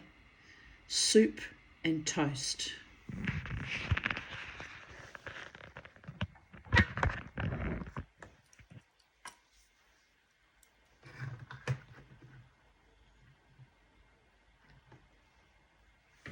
Lambrusco. Nice. I haven't had wine in months. Months and months and months. Well, I get drunk on wine. I only need 2 glasses and I'm silly as a wheel, which is why you very rarely will ever see me drinking wine when I'm out, because I can't lose control. Can't allow that to happen. It's not safe for me. But I did have a lovely glass of champagne one night, the Brooklyn Standard, a few months ago. Some lovely couple who were very kind to me, and they weren't being sleazy or weird or polyamorous either. Very nice couple bought me a champagne. And I said to the husband, I went, oh, that's dicing on very dangerous ground. He said, why? I went, champagne, darling, champagne for everyone. And he laughed because it's a reference from Little Britain. But I went, oh, I'm a Jack Daniels girl and I usually stick to spirits. But anyway, I had the champagne and it was very nice. And then someone gave me another kind of, I was mixing drinks. So I had 2 Jack Daniels, the champagne, and I think the other one was the Southern Comfort. And I was a bit tiddly, but not drunk. I was surprised actually, because full drinks and mixing with champagne. I was a bit worried actually, but I was fine. But I think maybe because I stressed so much about it, all the adrenaline sobered me up. And also I have had to be conscious that because I'm driving home. I bring my car in and I drive home. So anyway, and it was still only the equivalent of 4 drinks, which is my normal quota. But I was just worried that mixing that I would get a bit drunk. I must admit I felt a bit, I felt a bit tiddly after the champagne, but then I danced it all out of me and I was fine. But yes, champagne or wine is not, I have to enjoy that at home safely in my own environment, just saying. This evening I feel like I am on the tip of a great and vast spiritual change. Maybe it was a good thing I got haunted by Gisela Schura Dibble creature at shul on Yom Kippur on Wednesday. Maybe I'm just a fucking masochist, but I know one thing. I have been dancing wildly, I'm thirsty again, in recent weeks in spite of pain, sorrow, betrayals, love addiction, a constant craving. I don't have that anymore, fortunately. Love addictions are awful anyway, and they're never real. They're always very one-sided. I don't deserve to live like that. I deserve a healthy, loving partnership with a man who adores me equally and whom I adore equally. Anyway, I feel like there is a schism in my rock of ages that hid the light and true loves from me. I feel I have faced both the hag and my own primal fears of rejection head on, even though it was like an egg being thrown off a skyscraper, and we all know what happens to Humpty Dumpty's numpty. But the king's horses and king's men, kinsmen, henchmen, could not put me back together, so I had to pull myself together and fully embody my life in more ways than one, darlings. Making scraps of wool and making jewellery and making my life so beautiful that I don't miss not having a partner. I might be a scrambled, discombobulated mush, but in my own reinterpreted integrity, I am a delight to my own nonsensical, sensate, fractal reality. And I'll add to that, out of the mush comes the butterfly, am I right? Eventually that butterfly's gonna fly off into the sunset with another butterfly who's also metamorphosed from his own mush, and we'll see each other in fly in tandem together, right? That's the plan, people of Earth. That's the plan. But anyway, I want to thank my gallbladder for the near-death experience, rebirthing my awareness of how fragile yet how powerful my mind and body truly is. Rebirthing. Nothing like crawling on the floor in paroxysmic waves of agony whilst begging the Holy One to not let you die like that, to make you aware of how little you have achieved and how much you still need to experience. I feel like something wonderful is on the horizon for me. But what? Shake myself and let go of all delusions of hope. But on the other hand, I have worked hard to sustain myself and grow again in love, light, truth, beauty. Sometimes you teeter over the edge of your known world and looking down, see it was just a toyland of some capricious and very bored trickster god.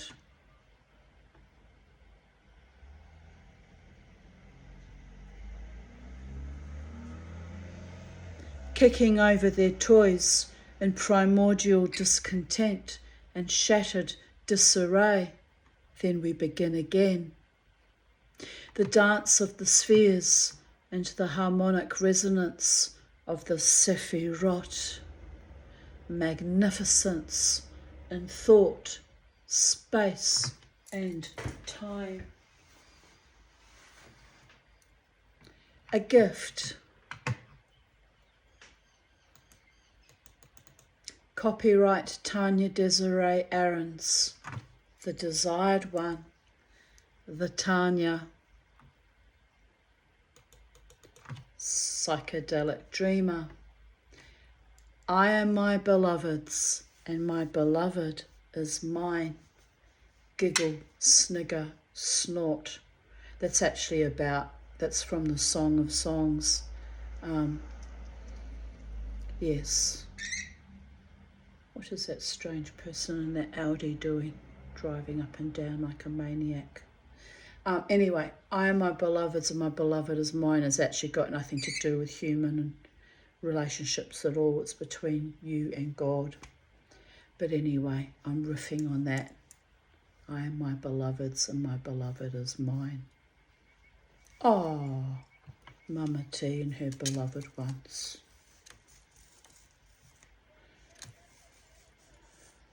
Can see all the mistakes I've made. But anyway, I'm learning. I'm learning, babies. It's another journey I'm on, learning something new. The last hashtag was, would you like fries with that? Would you like fries with that, Charlie? Or would you like a kissy kissy?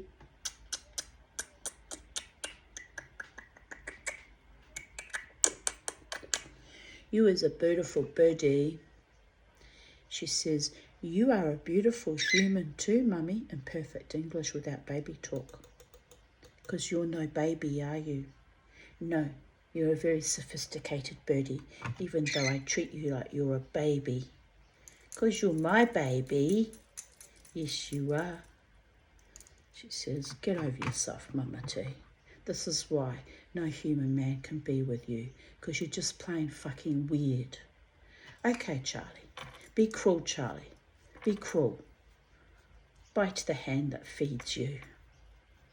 Don't ever. Kissy, kissy. She's a sweetheart, really. She does sometimes bite me, though. 22nd of September, 2017.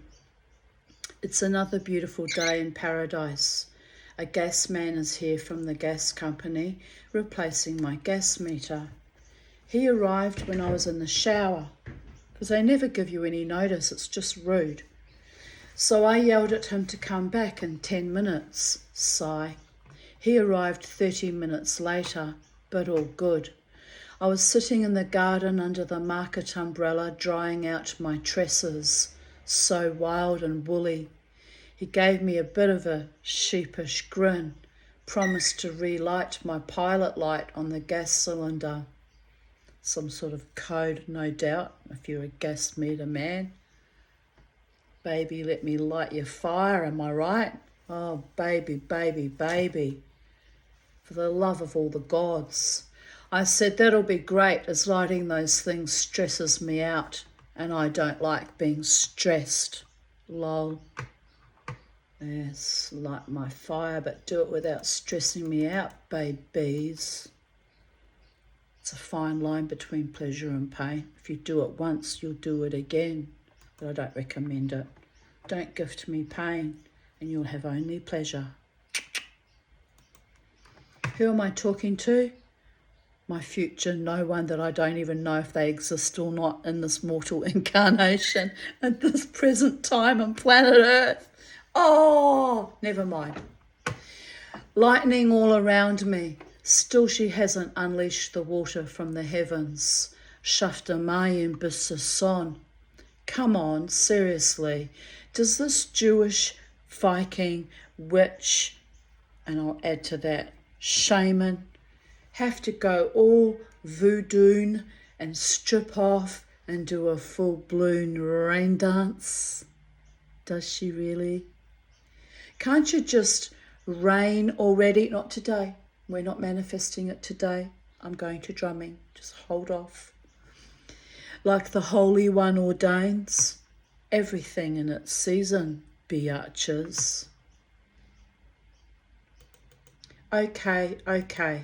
Shabbat shalom, you all. Hopefully a wet one. And she stopped. This reminds me of my marriage, hanging out for that sweet, sweet release, but after 30 seconds, no thing. Man and gods, I am so angry right now. I did a little rain dance in my kitchen and scared Penny Cat. So that is that. Storm clouds passing overhead. Pray we get some rain. I had 3 drops on my top hat. Not much water from the recalcitrant skies. Mama T might have to do a rain dance soon. This was written earlier in the day, and I took a photo of it all, but blah. Doesn't matter about the photo, does it? I had a fabulous afternoon. I met some lovely people. This was the afternoon tea organised in support of domestic violence or something, I don't know, by Joe Kelly, who's not my friend, by the way. Proved that, didn't he? The verminous one. But anyway, here's me. I went all out in a kind of a defiance, to be honest, wearing my top hat and my fabulous Maggie Shepherd outfit. And boy, did I get stares from other women, but I don't feckin' care. And here he is, Joe Kelly, the Labour MP, and me. Note the positioning. He's almost snuggled right in behind me. It's a bit fucking weird, and his thigh pressed up against mine, and I'm like fully conscious that it's a form of non-verbal flirting, even if he wasn't conscious of it. It was what it was, babies. And so here I write. This was my first time meeting him. We had spoken on a couple of occasions on the phone, and he tracked me down via Facebook, my Facebook posts, which is kind of a form of stalking in a way when you think about it. It was a bit fucking weird. But the day before, he had tracked me down and asked me about what I thought about dying with dignity, because I'd obviously written a post about it. And it was actually on a day when I was actually feeling, to be honest, quite suicidal. I mean, I wasn't going to act on it, but I was in that headspace. And I thought, and here is my answer from the gods, from the multiverse. That man calling me, asking me, wanting my thoughts on euthanasia. So I gave it to him, all four guns blazing as I do, being a passionate woman and all that. First of all, I gave it to him for randomly cold calling me, being a stranger, and I didn't know who the hell he was, which he rose above, took very well. I'll give him credit where it's due. And then I gave it to him about euthanasia being very important and necessary, and it should be voluntary. And I've had reason to rethink that since the COVID epoch, when they were medazzoling and barbiturating everyone who was over a certain age to cull the population, in effect. That was evil to do that. So I have regrets supporting that ideology. However, I do support euthanasia should be done on a voluntary basis, and the rights of the individual taken into account, and whether or not their illness is actually indeed terminal and there's no coming back from it, because you don't want to throw away a life that still has so much beauty and potential in it, including my own, am I right?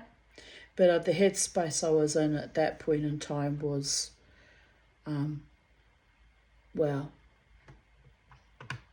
I wasn't all that interested in being preserved or continuing on. But I'm glad I have. I've learnt lots of new skills. I've had some wonderful experiences, and I've had wonderful life-threatening events like the gallbladder surgery that came in just under 2 years after meeting that man and nearly dying. And I've recalibrated from that and I've moved on. But it was an odd way to befriend someone who happened to be a politician who cold called and canvassed me, not the other way around. Just pressing that point home, hammering that home, babies. Anyway, so here's what I write. Here's what I write here. Where are we? Update 22nd of September 2024. That weird political grooming friendship that was initiated by Joe. Note the placement of his already disrespectful thigh and my frozen smile, for fuck's sake. Floundered in the COVIDian madness, which I correctly identified in the early phase as madness. I told everyone it was madness, but the mass formation psychosis had already taken hold of their hearts, souls and minds. I actually wrote minds, souls and hearts. Again, for fuck's sake. So that man had the chutzpah to turn up at my front gate recently, a few months ago actually, and I gave him short shrift. His comment to me was, he didn't care, he made plenty of money. Evil personified. I guess I should have had a clue about that from the very beginning, given he literally, cold called and approached me and was trying to lure me into his kind of, I still don't know what that, can someone explain to me what that was even about? I still don't know. It was odd. An election is coming up. I will write no confidence in all parties. They have poisoned our planet and interfered in our DNA permanently now. Anti-humanists. Dangerous, evil, perverted motherfuckers. All of them, in brackets, them being a quote from a movie called Them. I'm dealing with lots of them who are no longer human anymore, and it's a bit fucking frightening. Very frightening, actually. Chillingly frightening, because you don't know what you're dealing with. It's kind of like the equivalent of an alien invasion. You don't know who's still at home inside their own body, mind and spirit anymore. It's very chilling and frightening. And yet I persist in going out, being wild and carefree, being my own version of humanity, or what's left of my humanity after all my rather serious alterations. And on I go, dancing wildly, living my best life. Because what else can I do, actually? There's nothing else to look forward to for me than to dance, be out in the world, be surrounded by other people enjoying their lives. It's that hedonistic and that kind of doomed as well, by the way. All of us together as one species. Terrifying. But it's a beautiful day, and every day in every way we're going to make our beautiful lives, together or separately, however the gods decree. I'm okay with that. 22nd of September 2016. By the gods, my leg hurts though. Detoxing my life. 2 down, 1 I loved very much. Kitchen almost clean, still need to mop the floors. 1 more coat of paint, then can start working on the dining table. Watching Breaking Bad. Grateful to Jared for being such a staunch, awesome friend and making me laugh in the face of my misery. You can tell I'm not well there because I'm writing in short sentences or short phrases with minimal grammar and minimal flowering language. It's very stunted and staccato. I can tell myself by my writing that I'm depressed there. Here I continue writing. Lucky woman here, stocked up on chocolate and chippies for marathon death by carbicide, which is a family in-joke with Jared and Crystal and I about Mama T's death by carbicide, which can be epic at times. And I had to kind of stop that because not having a gallbladder means if I eat too much crappy food, well, it is a kind of a death because I'm stuck on the loo for days on end afterwards. So I've learnt to not do that anymore, or limit to how much of that I do. 1 more coat to paint, then I can start gluing the postcards on. And it's my table you saw earlier in that photo when I was showing you my wine and my soup and my other awesomeness. Oh gosh, I'm getting tired. Even though I had a long sleep, 10.5 hours last night, I'm still tired, but then I'm kind of in pain in all my muscles from the wild dance on those fucking awesome, beautiful shoes. So it's self-inflicted and I can't really complain. I just have to laugh and carry on. Bobo had a blast at the dog park. However, he came home so pumped that he kept trying to kill the hens and even had the scrub turkey bailed up. I had to lock the hens up for the night to keep them safe. I said, "No, Beauregard, no, don't do it, not the puddle. Don't you dare lie in that puddle." So he did, with a look of complete triumph. They say if you can train a dog well, then you can train a man. Here is yet more evidence of why I am eternally, infernally single. Ain't nobody got time for that. Jack shit, shih tzu, Russell Cross, batshit brat. Oh, he was naughty, but I loved him dearly. But look at this look on his face. After I told him not to get into the puddle, this was his response. This was his, "Fuck you, Mama T. I do what I want, whatever." Oh, my little boy. My little boy. Well, he came home and he got a bath. And so it was a lot more effort than we anticipated, but he was a happy little doggy. And you know what? That's all that matters in the end. a happy little doggy, or a happy little bird, or a happy mummatee, it's all good. September 22, 2014. I chatted on Pal Talk last night. I hadn't been on much in the last few weeks. I was surprised to hear a few people mention that they had missed my laughter. Cute and weird at the same time, as I remember being told to shut up and quit laughing like a hyena on acid. Fortunately, I take orders from no one.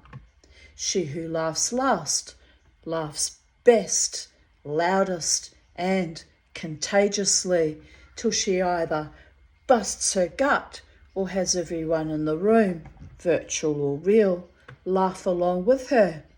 In fact, one day I hope to die laughing. Apart from the slow asphyxiation, it's not such a bad way to go. Asthmatic here. I almost died laughing a few times before. Oh, and happiness is the ultimate revenge. Even if you have to fake it till you make it or bust a lung, it's totally worth it. I just got off the phone and I heard the playpen rattling, so I checked on the kids. Suki was wanting attention, so I picked her up and cuddled her, then gave her and Ramon their nighttime treats. I climbed inside the pen with them, intending to have cuddles with Ramon. What does he do? Eats all the goodies I offered them and resumes smooching Suki. I don't even get a look in. It is absurd to be jealous of the lovers. Tia, winky face. Yes, it was. They were sweet, those two rabbits. They really were. I miss them terribly. So I'm going back to watch TV and work on my cases. I bet as soon as my back is turned, Suki will call for me again. I think the lovin' gets too much even for her. Bunnies! Grandma time. Crystal put them in the guest room. So funny. They've got better digs than some humans. Suki and Ramon snuggling. Oh, yes. Oh, yes, indeed, my lovely ones.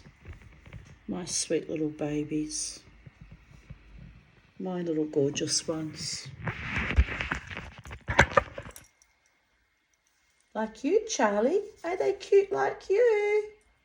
Different kind of cute, because you're a bird and they're rabbitses. Yes, indeedy. If Mama ever moves to New South Wales, she might get some pet rabbits again, Charlie. That would be lovely. Crystal brought over the kids. She also brought pumpkin soup and bread rolls you bake in the oven. Yummy.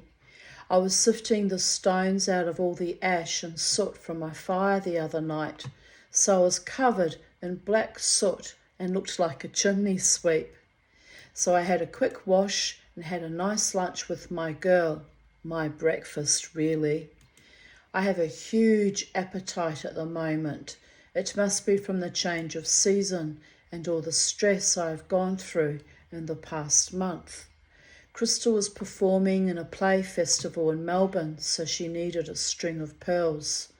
I couldn't lend her my real ones, as I need to get them restrung, but fortunately I've plenty of costume stuff, so she found a nice necklace to wear with her old lady costume.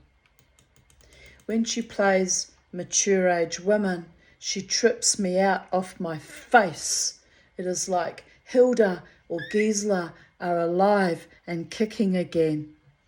She has dyed her hair red, so she will look more like Hilda this time, as she was a brunette and wore this weird wiglet thingy she attached with a pearl hair clip thingy for weddings and bar mitzvot. Orthodox programming from growing up in Poland. She had to cover her hair. It looked damn stupid. but she was used to it. Tomorrow night is Erev Rosh Hashanah. This little heathen, once a very observant Jew, wishes all her family, friends, and fellow Jew crew everywhere a happy, prosperous, healthy, peaceful, loving, and sweet New Year, and for the many new years yet to be celebrated. So that applies to in 10 days when it's our actual Rosh Hashanah this year. May goodness and mercy follow us all the days of our lives, and may we allow positivity and greatness to shine from our hearts and minds, along with repentance and forgiveness. May we live to enjoy at one ment, atonement. Bashet. Bashet means your destined one is meant to be with you. Your Bashet is your truest, deepest lover, who isn't just a lover, but your partner in life. Sticks with you like an octopus to your face, no matter what, no matter who, no matter when. Just fucking adores you and is your soulmate, your partner, your destiny, your magical one that is meant for you and you're meant for him, or vice versa if you're of the male gender. But you get my vibe, don't you? You do. You do get my vibe, I think. Some of you. Some of you are like, oh, there she goes again, manifesting like a bitch. Sad. It is sad. But I got to keep trying, babies, because one day the right man for me will come along and nothing will keep us apart. Nothing and no one. Because it will be real and true and gorgeous. Oh, Mama T. 22nd of September 2011.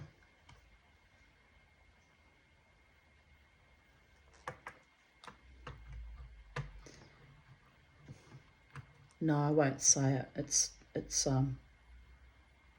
a little private thought I'll keep to myself. You saw me struggling with it. Second time I've struggled to hold that back, keep that just for me, that message.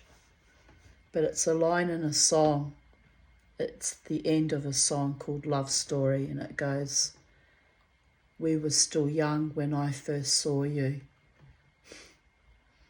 And certain person hammers that line down to me every time he sings it. He looks at me. Well, I don't think he means me. I don't know why he gives me that particular look. Maybe it's a message from the spirit that the person that's meant to be with me knew me when we were young. But that can't be so, because the person that knew me when I was young has only ever been a platonic friend and has zero interest in me romantically. And even our friendship is failing now that we're old now. So it's not that. I don't understand why he sends me that message every fucking time he sings that song. So I didn't hold back. I ended up telling you, all of you, even on YouTube. But it's just interesting. It's not a dig or anything nasty meant by it. Like, I don't take it that way, and I'm not having a dig at him. It's just an observation that he turns and sings that last line to me of that song to me every single time. We were still young when I first saw you. Well, he married his childhood sweetheart, so he's probably telling me, you know, that's probably what he's meaning. And, you know, I get that. That's sacred. It's sacred, babies. I don't want some other woman's husband. I want my own man. So I'm trying to work out what the message there really is about. You know, it's a beautiful message. And as he said, he's not always conscious of what he's emanating when he's up on stage, so not to take it personally, and I don't. take it personally, but it's just, it happened again with this particular line from that song. And, you know, my friend's a bit magical like me, and he's got a lot of telepathy going on with me already. We're not even close, I wouldn't say close friends, like we don't see each other outside that safe container. So that level of telepathy is a little bit astonishing. And consciously or unconsciously, he sends me these little messages. But I don't quite understand what that one's supposed to actually mean. But it'll make sense in the end. It always does, you know. But it's quite lovely how every time that song gets played, he says that last line and then turns and just casts me a bit of a look as if to say, I see you, or here's your message. And he may not be conscious of it, or he might, I don't know. Anyway,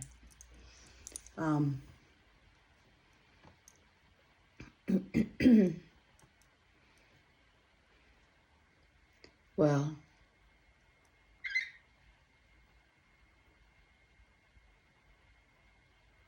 it's a beautiful friendship, and I value it deeply.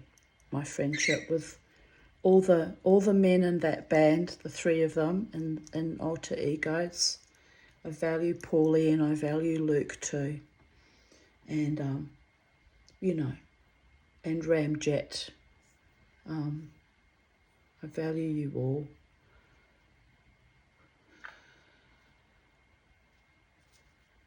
All the bands that come to play, they all bring very powerful magic and gifts that not everyone that comes to the gigs is even conscious of.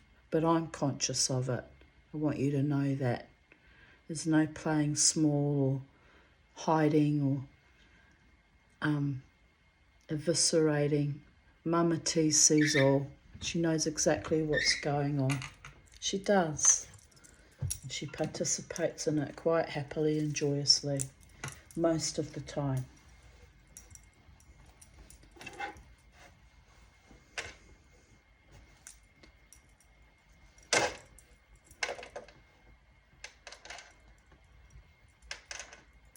Charlie, you've made such a mess with your food here. It's intense. My goodness. Just going to throw that in there. I have to rinse it out, make her some fresh food, I think. Oh, look what she's done to me now. My goodness.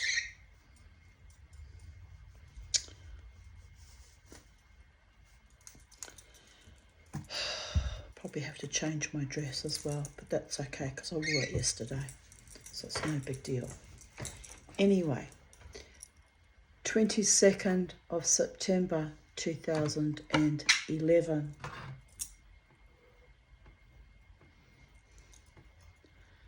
I had an inspiring debrief with my wonderful doctor, who was so amazed at my latest exploits that we almost went over time, but had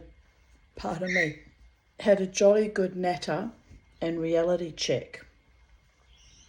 I'm so pleased to hear that he thinks I'm amazing. Isn't that wonderful when your psychiatrist thinks you're amazing and you're like, no, doctor, I'm completely insane. And he has to constantly remind me that I'm not actually insane at all. And I'm very sane, but I just have a really unusual walk on planet Earth, and unusual things occur in and around me, and I just have to ride it through. And that's what's amazing about me, my ability to ride through all of it, the traumatic, the wonderful, the magical, the awe-inspiring, the delightful, the loving, and take the good with the bad and weave my magical tapestry with all the warps and wefts, and try to keep the snarls from happening and the misunderstandings and keep everything clean and clear and beautiful. Am I right? It's an art form doing that too. Sometimes I succeed, sometimes I fail, but at the end of the day, Got to let people be free and be happy and joyous in their own isness and get about their business and let the gods decree what the gods decree. Who is the right man for me? Blessed be. But anyway, that was a little journey I went on there, and so I continue writing. I feel so accepted, endorsed, recalibrated, admired, and unconditionally loved. Juicy. It's so nice to rediscover the authentic part of me, and I am eagerly awaiting more good discoveries in the future. Now, I wrote that in 2011, and 13 years later, I have had a lot more good discoveries, and life is beautiful and can and will only get more and more beautiful, babies, because it's a matter of knowing thine own self, knowing what you're worth, and holding true like glue to you and what you deserve in life, and the wondrous love shown to me, even in that moment that I outlined before, just one line to a song, and it's sweet and it's heartfelt, and I have good people in my life who see me and are proud and happy to have me participate in the dance with their bands, and allow me to be my own weird, catalyzing, cathartic chrysalis, turning into a butterfly and flying in my dance, and who love me anyway. God bless to you all who allow me to be me without cruelty and without sadism and without judgment. I love you all. And on that note, thus concludes today's readings of Even Date. Copyright Tanya Desiree Aarons. And we're going to go and sit in the garden for a little while, aren't we, Charlie? Because Mama's got to go to drumming soon-ish, in about another hour and 15. No, it's nearly 2. No, that's right, an hour and 15. So, and it's a lovely afternoon. It'll be lovely sitting by West End River, enjoying all the energies there. It's very potent and powerful and delightful, and just enjoy each moment, and letting love be the law, babies. Goddess bless always. Have a beautiful day wherever you are in the space-time continuum, and much, much, much love from the Tanya, aka Mama T, aka Psychedelic Dreamer, and be at peace, be happy, and love the ones who love you back. Bye for now.